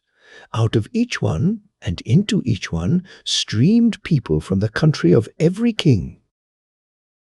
A new wonder of the world had summoned them to Paris. In what form did this wonder exhibit itself? "A splendid blossom of art and industry," said one, "has unfolded itself in the Champ de Mars, a gigantic sunflower, from whose petals one can learn geography and statistics, and can become as wise as a Lord Mayor, and raise oneself to the level of art and poetry, and study the greatness and power of the various lands." "A fairy tale flower," said another, "a many-coloured lotus plant, which spreads out its green leaves like a velvet carpet over the sand. The opening spring has brought it forth. The summer will see it in all its splendour. The autumn winds will sweep it away, so that not a leaf, not a fragment of its root shall remain. In front of the military school extends in time of peace the arena of war. A field without a blade of grass, a piece of sandy steppe, as if cut out of the desert of Africa, where Fata Morgana displays her wondrous airy castles and hanging gardens." In the Champ de Mars, however, these were to be seen more splendid, more wonderful than in the East, for human art had converted the airy deceptive scenes into reality. "The Aladdin's palace of the present has been built," it was said. "Day by day, hour by hour, it unfolds more of its wonderful splendour. The endless halls shine in marble and many colours. Master Bloodless here moves his limbs of steel and iron in the great circular hall of machinery, works of art in metal, in stone, in Gobelin's tapestry, announce the vitality of mind that is stirring in every land.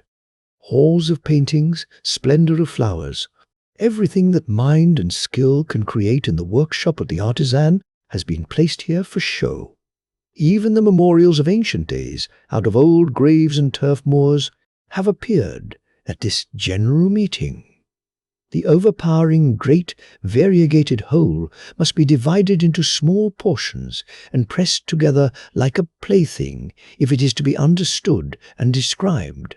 Like a great table on Christmas Eve, the Champ de Mars carried a wonder castle of industry and art, and around this knick-knacks from all countries had been ranged.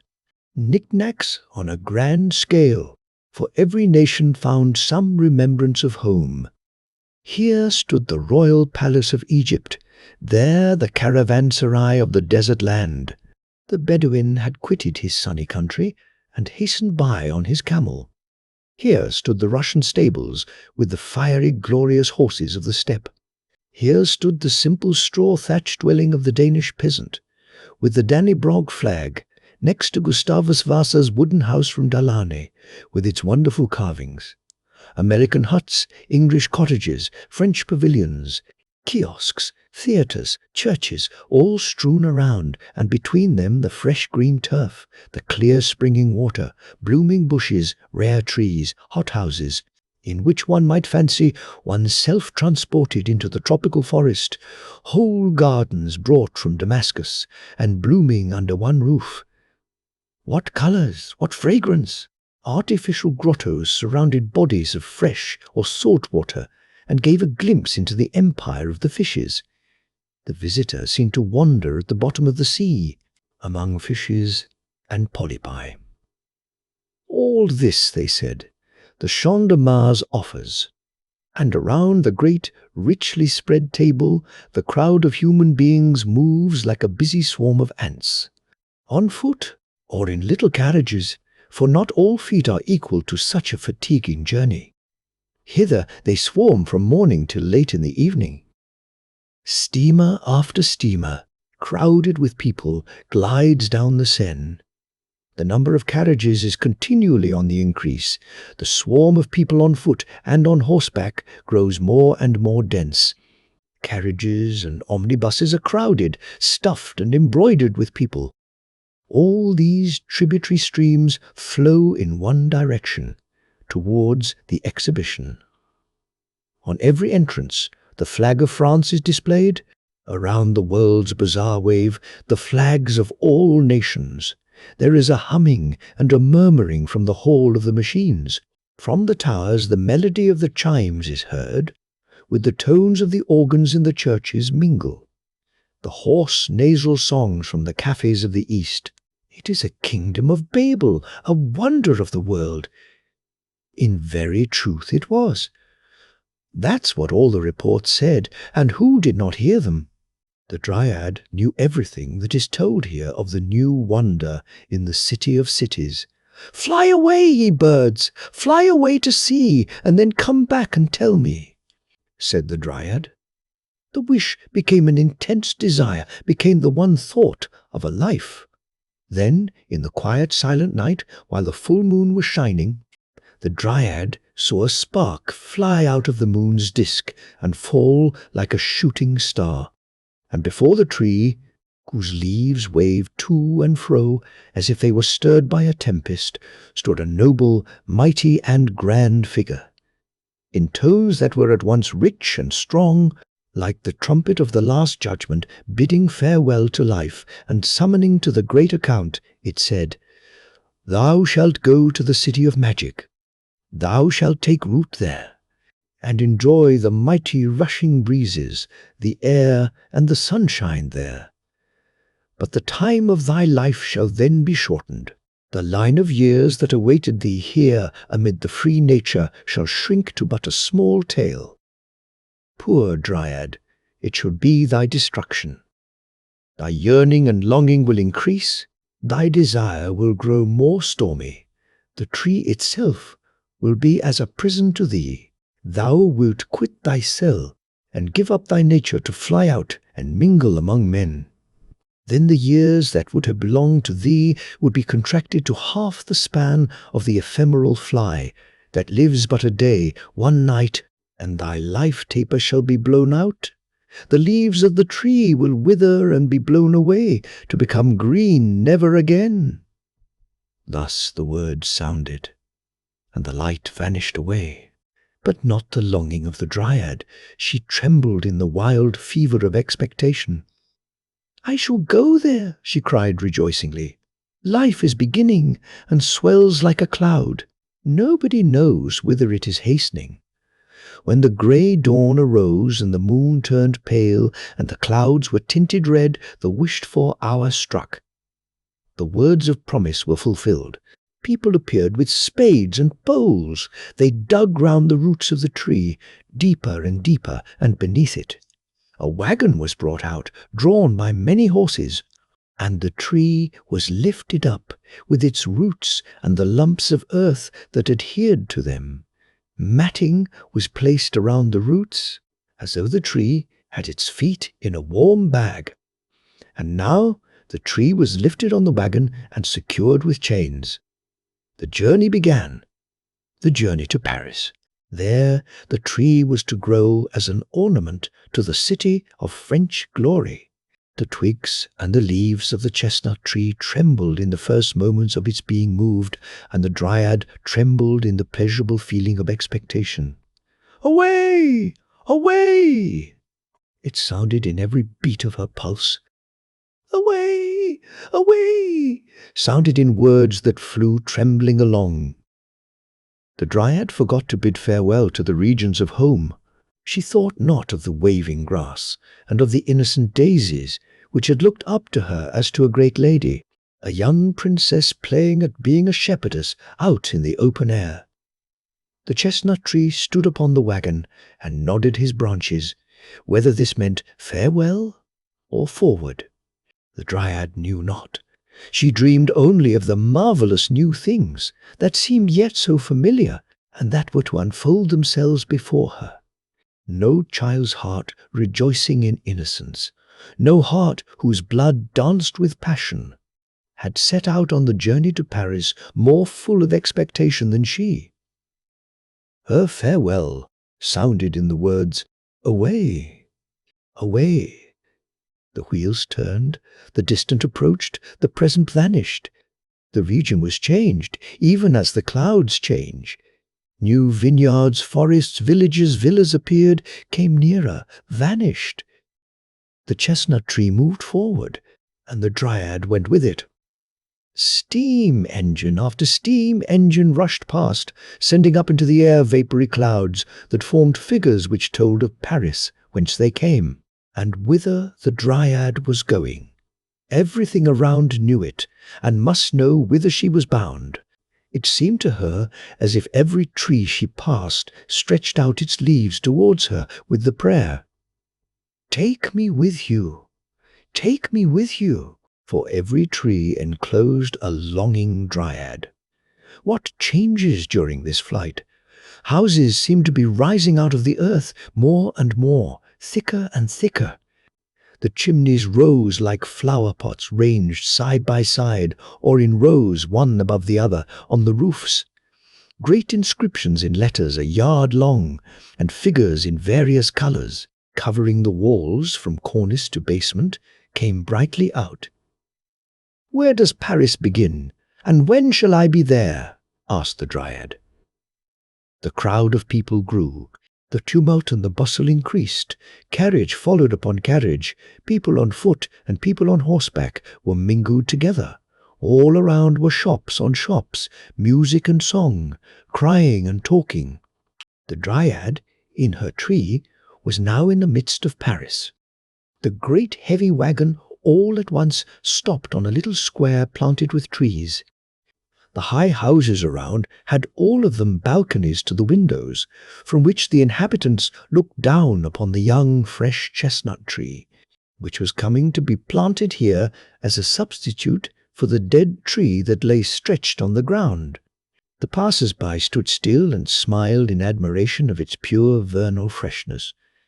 The older trees, whose buds were still closed, whispered with their waving branches, "Welcome, welcome," throwing its jet of water high up in the air to let it fall again in the wide stone basin, told the wind to sprinkle the newcomer with pearly drops, as if it wished to give him a refreshing draught to welcome him. The Dryad felt how her tree was being lifted from the wagon to be placed in the spot where it was to stand. The roots were covered with earth, and fresh turf was laid on top. Blooming shrubs and flowers in pots were ranged around, and thus a little garden arose in the square. The tree that had been killed by the fumes of gas, the steam of kitchens, and the bad air of the city, was put upon the wagon and driven away. The passers-by looked on. Children and old men sat upon the bench and looked at the green tree. "And we, who are telling this story, stood upon a balcony and looked down upon the green spring sight that had been brought in from the fresh country air, and said, what the old clergyman would have said, 'Poor Dryad!' I am happy, I am happy," the Dryad cried, rejoicing, "and yet I cannot realize, cannot describe what I feel. Everything is as I fancied it, and yet as I did not fancy it. The houses stood there, so lofty, so close. The sunlight shone on only one of the walls, and that one was stuck over with bills and placards, before which the people stood still, and this made a crowd. Carriages rushed past, carriages rolled past, light ones and heavy ones mingled together. Omnibuses, those overcrowded moving houses, came rattling by. Horsemen galloped among them. Even carts and wagons asserted their rights. The Dryad asked herself if these high-grown houses, which stood so close around her, would not remove and take other shapes, like the clouds in the sky, and draw aside, so that she might cast a glance into Paris and over it. Notre Dame must show itself, the Vendôme column, and the wondrous building which had called and was still calling so many strangers to the city. But the houses did not stir from their places. It was yet day when the lamps were lit. The gas jets gleamed from the shops and shone even into the branches of the trees, so that it was like sunlight in summer. The stars above made their appearance, the same to which the Dryad had looked up in her home. She thought she felt a clear, pure stream of air which went forth from them. She felt herself lifted up and strengthened, and felt an increased power of seeing through every leaf and through every fibre of the root. Amid all the noise and the turmoil, the colours and the lights, she knew herself watched by mild eyes. From the side streets sounded the merry notes of fiddles and wind instruments. Up to the dance, to the dance, to jollity and pleasure. That was their invitation. Such music it was that horses, carriages, trees, and houses would have danced if they had known how. The charm of intoxicating delight filled the bosom of the Dryad. "How glorious, how splendid it is!" she cried rejoicingly. "Now I am in Paris." The next day that dawned. The next night that fell offered the same spectacle, similar bustle, similar life, changing indeed, yet always the same. And thus it went on through the sequence of days. Now I know every tree, every flower on the square here.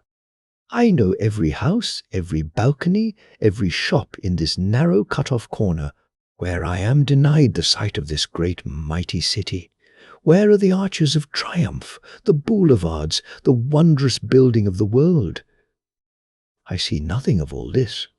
As if shut up in a cage, I stand among the high houses, which I now know by heart, with their inscriptions, signs, and placards, all the painted confectionery. That is no longer to my taste. Where are all the things of which I heard, for which I longed, and for whose sake I wanted to come hither? What have I seized, found, won? I feel the same longing I felt before. I feel that there is a life I should wish to grasp and to experience. I must go out into the ranks of living men and mingle among them. I must fly about like a bird. I must see and feel and become human altogether. I must enjoy the 1/2 day, instead of vegetating for years in everyday sameness and weariness in which I become ill, and at last sink and disappear like the dew on the meadows. I will gleam like the cloud, gleam in the sunshine of life, look out over the whole, like the cloud, and pass away like it, no one knoweth whither. Thus sighed the Dryad, and she prayed, "Take from me the years that were destined for me, and give me but half of the life of the ephemeral fly. Deliver me from my prison. Give me human life, human happiness, only a short span, only the one night, if it cannot be otherwise, and then punish me for my wish to live, my longing for life. Strike me out of thy list, let my shell, the fresh young tree, wither, or be hewn down and burnt to ashes and scattered to all the winds." A rustling went through the leaves of the tree. There was a trembling in each of the leaves. It seemed as if fire streamed through it. A gust of wind shook its green crown, and from the midst of that crown a female figure came forth. In the same moment she was sitting beneath the brightly illuminated leafy branches, young and beautiful to behold, like poor Mary, to whom the clergyman had said, "The great city will be thy destruction." The Dryad sat at the foot of the tree at her house door, which she had locked and whose key had thrown away. So young, so fair, the stars saw her and blinked at her. The gas lamps saw her and gleamed and beckoned to her. How delicate she was, and yet how blooming. A child, and yet a grown maiden. Her dress was fine as silk, green as the freshly opened leaves on the crown of the tree. In her nut-brown hair clung a half-opened chestnut blossom. She looked like the goddess of spring. For one short minute she sat motionless. Then she sprang up, and, light as a gazelle, she hurried away. She ran and sprang like the reflection from the mirror that, carried by the sunshine, is cast now here, now there. Could anyone have followed her with his eyes, he would have seen how marvellously her dress and her form changed, according to the nature of the house or the place whose light happened to shine upon her. She reached the boulevards. Here a sea of light streamed forth from the gas flames of the lamps, the shops, and the cafes. Here stood in a row young and slender trees, each of which concealed its Dryad and gave shade from the artificial sunlight. The whole vast pavement was one great festive hall, where covered tables stood laden with refreshments of all kinds, from champagne and chartreuse down to coffee and beer. Here was an exhibition of flowers, statues, books, and coloured stuffs. From the crowd close by, the lofty houses, she looked forth over the terrific stream beyond the rows of trees. Yonder heaved a stream of rolling carriages, cabriolets, coaches, omnibuses, cabs, and among them riding gentlemen and marching troops. To cross to the opposite shore was an undertaking fraught with danger to life and limb. Now lanterns shed their radiance abroad. Now the gas had the upper hand. Suddenly a rocket rises. Whence? Whither? Here are sounds of soft Italian melodies. Yonder Spanish songs are sung, accompanied by the rattle of the castanets. But strongest of all, and predominating over the rest, the street organ tunes of the moment, the exciting can-can music, which Orpheus never knew, and which was never heard by the Belle Helene. Even the barrow was tempted to hop upon one of its wheels. The dryad danced, floated, flew, changing her colour every moment. Like a hummingbird in the sunshine, each house, with the world belonging to it, gave her its own reflections. As the glowing lotus flower, torn from its stem, is carried away by the stream, so the dryad drifted along. Whenever she paused, she was another being, so that none was able to follow her, to recognize her, or to look more closely at her. Like cloud pictures, all things flew by her. She looked into 1,000 faces, but not one was familiar to her. She saw not a single form from home. 2 bright eyes had remained in her memory. She thought of Mary, poor Mary, the ragged, merry child who wore the red flowers in her black hair.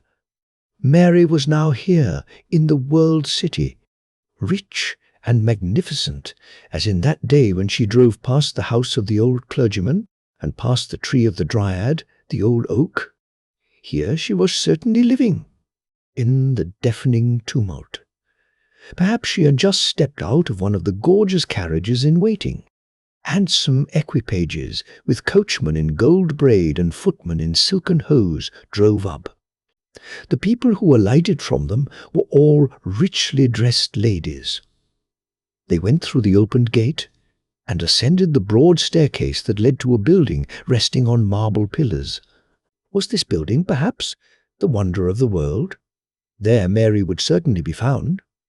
"Sancta Maria!" resounded from the interior. Incense floated through the lofty painted and gilded aisles, where a solemn twilight reigned. It was the Church of the Madeleine. Clad in black garments of the most costly stuffs, fashioned according to the latest mode, the rich feminine world of Paris glided across the shining pavement. The crests of the proprietors were engraved on silver shields on the velvet-bound prayer books, and embroidered in the corners of perfumed handkerchiefs, bordered with Brussels lace. A few of the ladies were kneeling in silent prayer before the altars. Others resorted to the confessionals. Anxiety and fear took possession of the dryad. She felt as if she had entered a place where she had no right to be. Here was the abode of silence, the hall of secrets. Everything was said in whispers, every word was a mystery. The dryad saw herself enveloped in lace and silk, like the women of wealth and of high birth around her. Had, perhaps, every one of them a longing in her breast, like the dryad? A deep, painful sigh was heard. Did it escape from some confessional in a distant corner, or from the bosom of the dryad? She drew the veil closer around her. She breathed incense, and not the fresh air. Here was not the abiding place of her longing. Away! Away! A hastening without rest. The ephemeral fly knows not repose, for her existence is flight. She was out again among the gas candelabra, by a magnificent fountain. All its streaming waters are not able to wash out the innocent blood that was spilt here. Such were the words spoken. Strangers stood around, carrying on a lively conversation. such as no one would have dared to carry on in the gorgeous Hall of Secrets whence the Dryad came. A heavy stone slab was turned and then lifted. She did not understand why. She saw an opening that led into the depths below. The strangers stepped down, leaving the starlit air and the cheerful life of the upper world behind them. "I am afraid," said one of the women who stood around, to her husband, "I cannot venture to go down, nor do I care for the wonders down yonder. You had better stay here with me." "Indeed, and travel home," said the man, "and quit Paris without having seen the most wonderful thing of all, the real wonder of the present period, created by the power and resolution of one man." "I will not go down for all that," was the reply. The wonder of the present time, it had been called. The Dryad had heard and had understood it. The goal of her ardent longing had thus been reached, and here was the entrance to it. Down into the depths below Paris? She had not thought of such a thing, but now she heard it said, and saw the strangers descending, and went after them. The staircase was of cast iron, spiral, broad and easy. Below there burned a lamp, and farther down another. They stood in a labyrinth of endless halls and arched passages, all communicating with each other. All the streets and lanes of Paris were to be seen here again, as in a dim reflection. The names were painted up, and every house above had its number down here also, and struck its roots under the macadamized quays of a broad canal in which the muddy water flowed onward. Over it the fresh streaming water was carried on arches, and quite at the top hung the tangled net of gas pipes and telegraph wires. In the distance lamps gleamed like a reflection from the world city above. Every now and then a dull rumbling was heard. This came from the heavy wagons rolling over the entrance bridges. Whither had the Dryad come? You have, no doubt, heard of the catacombs? Now they are vanishing points in that new underground world, that wonder of the present day, the sewers of Paris. The Dryad was there, and not in the world's exhibition in the Champ de Mars. She heard exclamations of wonder and admiration. From here go forth health and life for thousands upon thousands up yonder. Our time is the time of progress, with its manifold blessings. Such was the opinion and the speech of men, but not of those creatures who had been born here, and who built and dwelt here, of the rats, namely, who were squeaking to one another in the clefts of a crumbling wall quite plainly. And in a way, the Dryad understood well. A big old father, rat, with his tail bitten off, was relieving his feelings in loud squeaks, and his family gave their tribute of concurrence to every word he said.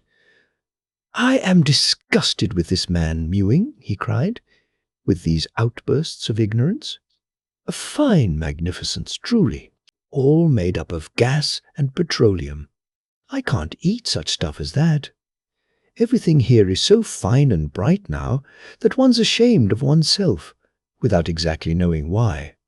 Ah, if we only lived in the days of tallow candles, and it does not lie so very far behind us. That was a romantic time, as one may say." "What are you talking of there?" asked the Dryad. "I have never seen you before. What is it you are talking about?" "Of the glorious days that are gone," said the Rat. "Of the happy time of our great-grandfathers and great-grandmothers. Then it was a great thing to get down here. That was a rat's nest quite different from Paris.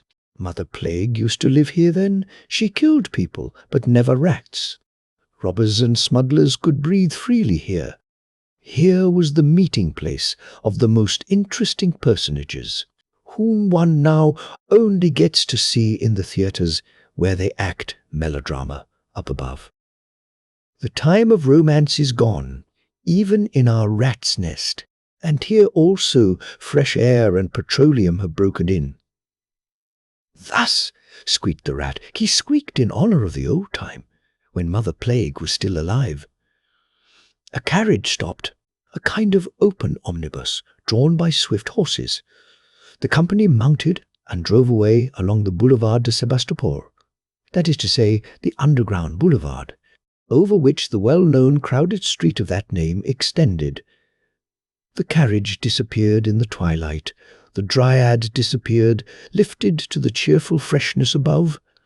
Here, and not below in the vaulted passages, filled with heavy air, the wonder-work must be found which she was to seek in her short lifetime. It must gleam brighter than all the gas flames, stronger than the moon that was just gliding past. Yes, certainly.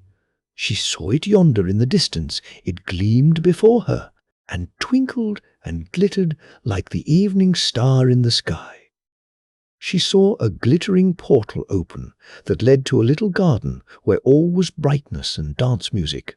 Coloured lamps surrounded little lakes in which were water plants of coloured metal, from whose flowers jets of water spurted up. Beautiful weeping willows, real products of spring, hung their fresh branches over these lakes like a fresh, green, transparent, and yet screening veil. In the bushes burnt an open fire, throwing the red twilight over the quiet huts of branches into which the sounds of music penetrated. An ear-tickling, intoxicating music that sent the blood coursing through the veins. Beautiful girls in festive attire, with pleasant smiles on their lips and the light spirit of youth in their hearts.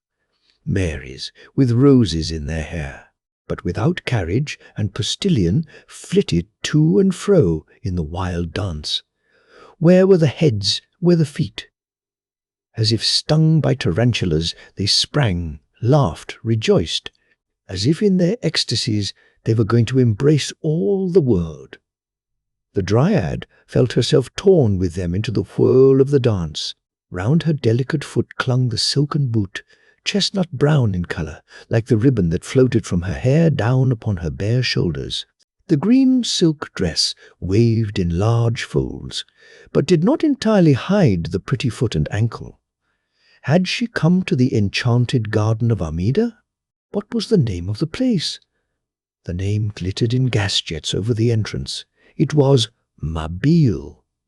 The soaring upwards of rockets, the splashing of fountains, and the popping of champagne corks accompanied the wild bacchantic dance. Over the whole glided the moon through the air, clear, but with a somewhat crooked face. A wild joviality seemed to rush through the dryad, as though she were intoxicated with opium. Her eyes spoke, her lips spoke, but the sound of violins and of flutes drowned the sound of her voice. Her partner whispered words to her which she did not understand, nor do we understand them. He stretched out his arms to draw her to him, but he embraced only the empty air. The dryad had been carried away, like a rose-leaf on the wind. Before her she saw a flame in the air, a flashing light high up on a tower. The beacon light shone from the goal of her longing, shone from the red lighthouse tower of the Fata Morgana of the Champ de Mars. Thither she was carried by the wind. She circled round the tower. The workmen thought it was a butterfly that had come too early and that now sank down dying. The moon shone bright. Gas lamps spread light around, through the halls, over the all-world's buildings scattered about, over the rose hills and the rocks produced by human ingenuity, from which waterfalls, driven by the power of Master Bloodless, fell down. The caverns of the sea, the depths of the lakes, the kingdom of the fishes were opened here. Men walked as in the depths of the deep pond, and held converse with the sea in the diving bell of glass. The water pressed against the strong glass walls above and on every side. The polypi, eel-like living creatures, had fastened themselves to the bottom and stretched out arms, fathoms long, for prey. A big turbot was making himself broad in front, quietly enough, but not without casting some suspicious glances aside. A crab clambered over him, looking like a gigantic spider, while the shrimps wandered about in restless haste, like the butterflies and moths of the sea. In the fresh water grew water lilies, nymphea, and reeds. The goldfishes stood up below in rank and file, all turning their heads one way, that the streaming water might flow into their mouths. Fat carps stared at the glass wall with stupid eyes.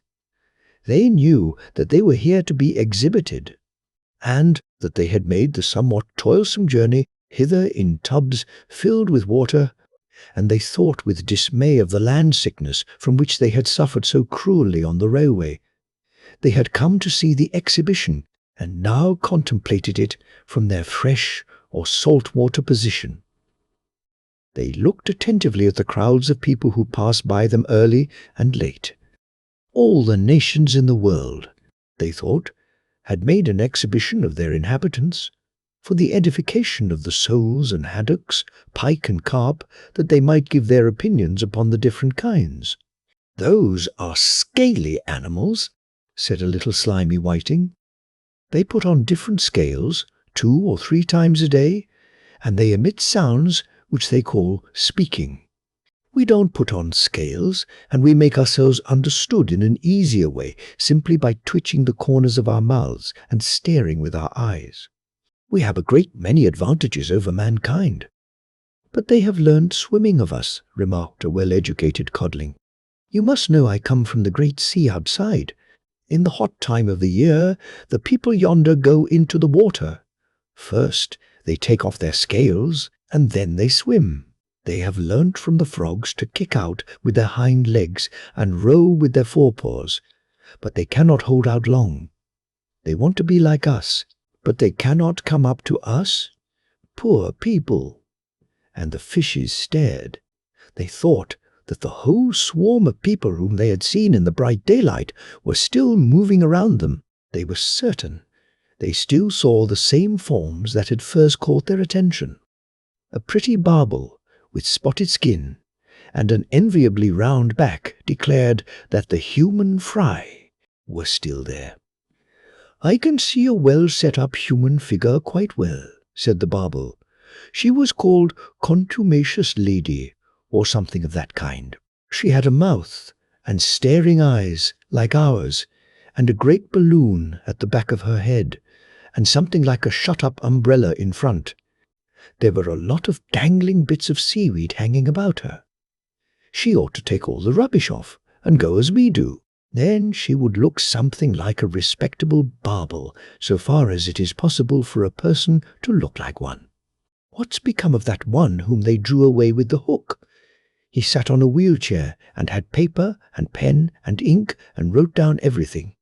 They called him a writer." "They're going about with him still," said a hoary old maid of a carp, who carried her misfortune about with her, so that she was quite hoarse. In her youth she had once swallowed a hook, and still swam patiently about with it in her gullet. "A writer?" That means, as we fishers describe it, a kind of cuttle or inkfish among men.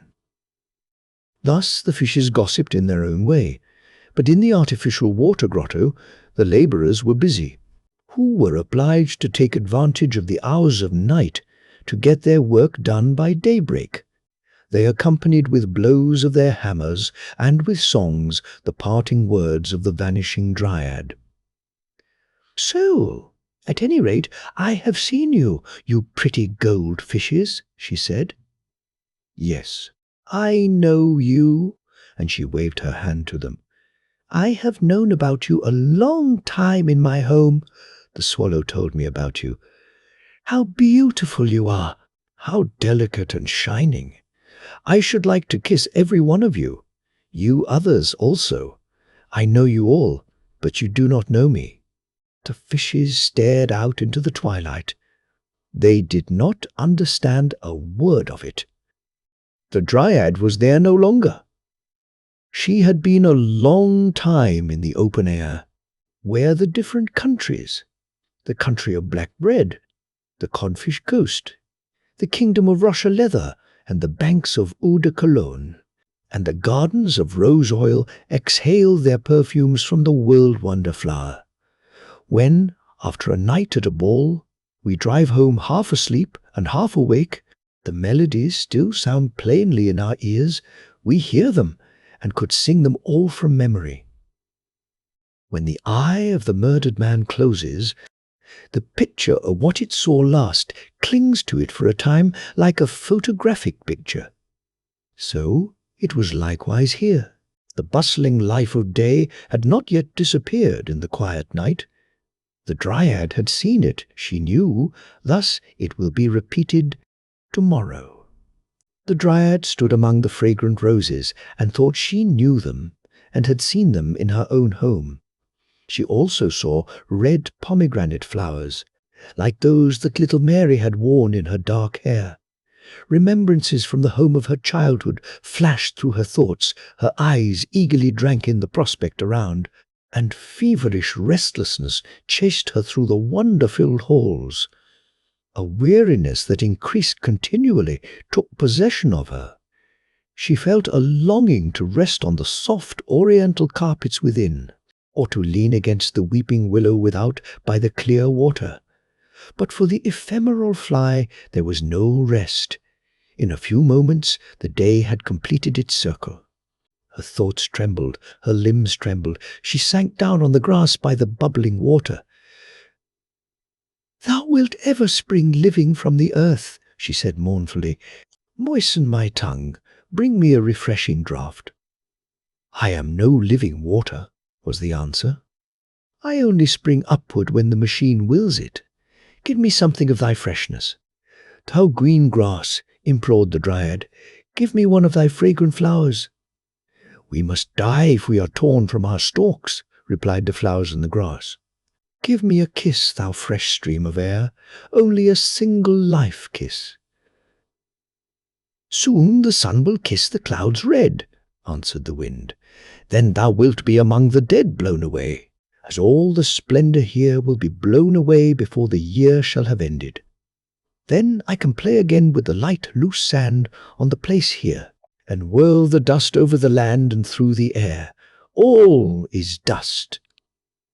The Dryad felt a terror like a woman who has cut asunder her pulse, artery in the bath, but is filled again with the love of life, even while she is bleeding to death. She raised herself, tottered forward a few steps, and sank down again at the entrance to a little church. The gate stood open, lights were burning upon the altar, and the organ sounded. What music! Such notes! The Dryad had never yet heard, and yet it seemed to her as if she recognized a number of well-known voices among them. They came deep from the heart of all creation. She thought she heard the stories of the old clergyman, of great deeds, and of the celebrated names, and of the gifts that the creatures of God must bestow upon posterity, if they would live on in the world. The tones of the organ swelled, and in their song there sounded these words: "Thy wishing and thy longing have torn thee, with thy roots, from the place which God appointed for thee. That was thy destruction, thou poor Dryad." The notes became soft and gentle, and seemed to die away in a wail. In the sky the clouds showed themselves with a ruddy gleam. The wind sighed, "Pass away, ye dead, now the sun is going to rise." The first ray fell on the Dryad. Her form was irradiated in changing colours, like the soap bubble when it is bursting and becomes a drop of water, like a tear that falls and passes away like a vapour. Poor Dryad! Only a dewdrop, only a tear, poured upon the earth and vanished away. The Dumb Book. In the high road which led through a wood stood a solitary farmhouse. The road, in fact, ran right through its yard. The sun was shining, and all the windows were open. Within the house people were very busy. In the yard, in an arbour formed by lilac bushes in full bloom, stood an open coffin. Thither they had carried a dead man, who was to be buried that very afternoon. Nobody shed a tear over him. His face was covered over with a white cloth. Under his head they had placed a large thick book, the leaves of which consisted of folded sheets of blotting paper, and withered flowers lay between them. It was the herbarium which he had gathered in various places and was to be buried with him, according to his own wish. Every one of the flowers in it was connected with some chapter of his life. "Who is the dead man?" we asked. "The old student," was the reply. "They say that he was once an energetic young man, that he studied the dead languages and sang and even composed many songs. Then something had happened to him, and in consequence of this he gave himself up to drink, body and mind. When at last he had ruined his health, they brought him into the country, where someone paid for his board and residence. He was gentle as a child, as long as the sullen mood did not come over him. But when it came, he was fierce, became as strong as a giant, and ran about in the wood like a chased deer. But when we succeeded in bringing him home, and prevailed upon him to open the book with the dried-up plants in it, he would sometimes sit for a whole day looking at this or that plant, while frequently the tears rolled over his cheeks. God knows what was in his mind, but he requested us to put the book into his coffin, and now he lies there. In a little while the lid will be placed upon the coffin, and he will have sweet rest in the grave." The cloth which covered his face was lifted up. The dead man's face expressed peace. A sunbeam fell upon it. A swallow flew with the swiftness of an arrow into the arbour, turning in its flight, and twittered over the dead man's head. What a strange feeling it is! Surely we all know it. To look through old letters of our young days, a different life rises up, out of the past, as it were, with all its hopes and sorrows. How many of the people with whom, in those days, we used to be on intimate terms, appear to us as if dead, and yet they are still alive. Only we have not thought of them for such a long time, whom we imagined we should retain in our memories forever, and share every joy and sorrow with them. The withered oak leaf in the book here recalled the friend, the schoolfellow, who was to be his friend for life. He fixed the leaf to the student's cap in the green wood when they vowed eternal friendship. Where does he dwell now? The leaf is kept, but the friendship does no longer exist. Here is a foreign hothouse plant, too tender for the gardens of the north. It is almost as if its leaves still smelt sweet. She gave it to him out of her own garden. A nobleman's daughter. Here is a water lily that he had plucked himself and watered with salt tears, a lily of sweet water. And here is a nettle. What may its leaves tell us? What might he have thought when he plucked and kept it? Here is a little snowdrop out of the solitary wood. Here is an evergreen from the flower pot at the tavern. And here is a simple blade of grass. The lilac bends its fresh, fragrant flowers over the dead man's head. The swallow passes again. Twit, twit. Now the men come with hammer and nails. The lid is placed over the dead man, while his head rests on the dumb book so long cherished, now closed forever. The elf of the rose. In the midst of a garden grew a rose tree in full blossom, and in the prettiest of all the roses lived an elf. He was such a little wee thing that no human eye could see him. Behind each leaf of the rose he had a sleeping chamber. He was as well formed and as beautiful as a little child could be, and had wings that reached from his shoulders to his feet. Oh! What sweet fragrance there was in his chambers, and how clean and beautiful were the walls, for they were the blushing leaves of the rose. During the whole day he enjoyed himself in the warm sunshine, flew from flower to flower, and danced on the wings of the flying butterflies. Then he took it into his head to measure how many steps he would have to go through the roads and cross-roads that are on the leaf of a linden tree. What we call the veins on a leaf he took for roads, aye, and very long roads they were for him. For before he had half finished his task, the sun went down. He had commenced his work too late. It became very cold, the dew fell, and the wind blew. So he thought the best thing he could do would be to return home. He hurried himself as much as he could, but he found the roses all closed up, and he could not get in. Not a single rose stood open. The poor little elf was very much frightened. He had never before been out at night, but had always slumbered secretly behind the warm rose leaves. Oh, this would certainly be his death. At the other end of the garden he knew there was an arbour, overgrown with beautiful honeysuckles. The blossoms looked like large painted horns, and he thought to himself he would go and sleep in one of these till the morning. He flew thither, but hush! 2 people were in the arbour, a handsome young man and a beautiful lady. They sat side by side and wished that they might never be obliged to part. They loved each other much more than the best child can love its father and mother. "But we must part," said the young man.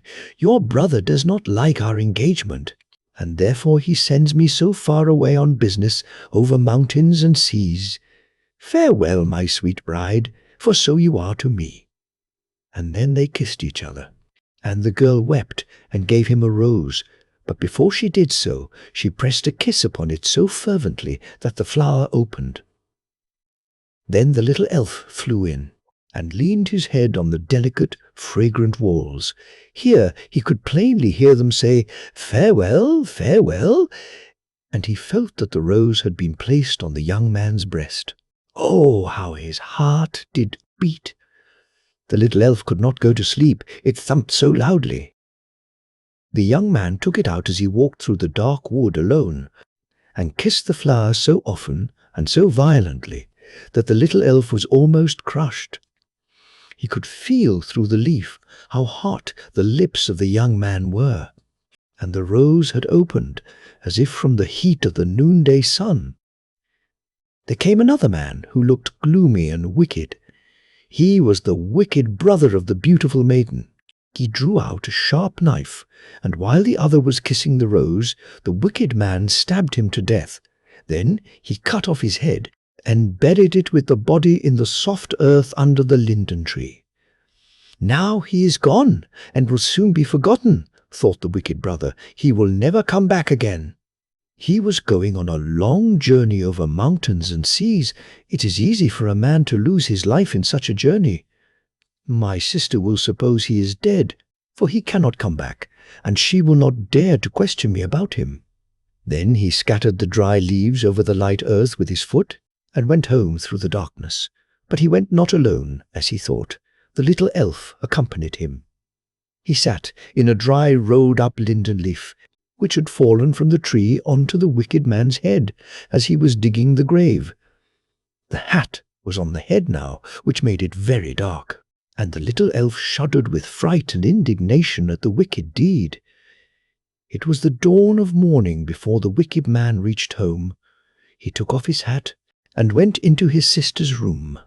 There lay the beautiful, blooming girl, dreaming of him whom she loved so, and who was now, she supposed, travelling far away over mountain and sea.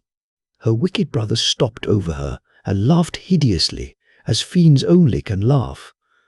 The dry leaf fell out of his hair upon the counterpane, but he did not notice it, and went to get a little sleep during the early morning hours. But the elf slipped out of the withered leaf, placed himself by the ear of the sleeping girl, and told her, as in a dream, of the horrid murder, described the place where her brother had slain her lover and buried his body, and told her of the linden tree, in full blossom, that stood close by. "That you may not think this is only a dream that I have told you," he said. "You will find on your bed a withered leaf." Then she awoke and found it there. Oh, what bitter tears she shed! And she could not open her heart to anyone for relief. The window stood open the whole day, and the little elf could easily have reached the roses, or any of the flowers, but he could not find it in his heart to leave one so afflicted. In the window stood a bush bearing monthly roses. He seated himself in one of the flowers and gazed on the poor girl. Her brother often came into the room and would be quite cheerful in spite of his base conduct, so she dare not say a word to him of her heart's grief. As soon as night came on, she slipped out of the house and went into the wood, to the spot where the linden tree stood, and after removing the leaves from the earth, she turned it up, and there found him who had been murdered. Oh, how she wept and prayed that she also might die. Gladly would she have taken the body home with her, but that was impossible. So she took up the poor head with the closed eyes, kissed the cold lips, and shook the mould out of the beautiful hair. "I will keep this," said she. And as soon as she had covered the body again with the earth and leaves, she took the head and a little sprig of jasmine that bloomed in the wood, near the spot where he was buried, and carried them home with her. As soon as she was in her room, she took the largest flower pot she could find, and in this she placed the head of the dead man, covered it up with earth, and planted the twig of jasmine in it. "Farewell, farewell," whispered the little elf. He could not any longer endure to witness all this agony of grief. He therefore flew away to his own rose in the garden. But the rose was faded. Only a few dry leaves still clung to the green hedge behind it. "Alas, how soon all that is good and beautiful passes away," sighed the elf. After a while he found another rose, which became his home, for among its delicate fragrant leaves he could dwell in safety. Every morning he flew to the window of the poor girl, and always found her weeping by the flower pot. The bitter tears fell upon the jasmine twig, and each day, as she became paler and paler, the sprig appeared to grow greener and fresher. One shoot after another sprouted forth, and little white buds blossomed, which the poor girl fondly kissed. But her wicked brother scolded her and asked her if she was going mad. He could not imagine why she was weeping over that flower pot, and it annoyed him. He did not know whose closed eyes were there, nor what red lips were fading beneath the earth. And one day she sat and leaned her head against the flower pot, and the little elf of the rose found her asleep. Then he seated himself by her ear, talked to her of that evening in the arbour, of the sweet perfume of the rose, and the loves of the elves. Sweetly she dreamed, and while she dreamt, her life passed away calmly and gently, and her spirit was with him whom she loved in heaven. And the jasmine opened its large white bells, and spread forth its sweet fragrance. It had no other way of showing its grief for the dead. But the wicked brother considered the beautiful blooming plant as his own property, left to him by his sister, and he placed it in his sleeping room close by his bed, for it was very lovely in appearance, and the fragrance sweet and delightful. The little elf of the rose followed it, and flew from flower to flower, telling each little spirit that dwelt in them the story of the murdered young man, whose head now formed part of the earth beneath them, and of the wicked brother and the poor sister. "We know it," said each little spirit in the flowers. "We know it, for have we not sprung from the eyes and lips of the murdered one? We know it, we know it." And the flowers nodded with their heads in a peculiar manner. The elf of the rose could not understand how they could rest so quietly in the matter, so he flew to the bees who were gathering honey, and told them of the wicked brother. And the bees told it to their queen, who commanded that the next morning they should go and kill the murderer. But during the night, the first after the sister's death, while the brother was sleeping in his bed, close to where he had placed the fragrant jasmine, every flower cup opened, and invisibly the little spirits stole out, armed with poisonous spears. They placed themselves by the ear of the sleeper, told him dreadful dreams, and then flew across his lips, and pricked his tongue with their poisoned spears. "Now have we revenged the dead," said they, and flew back into the white bells of the jasmine flowers. When the morning came, and as soon as the window was opened, the rose elf with the queen bee and the whole swarm of bees rushed in to kill him.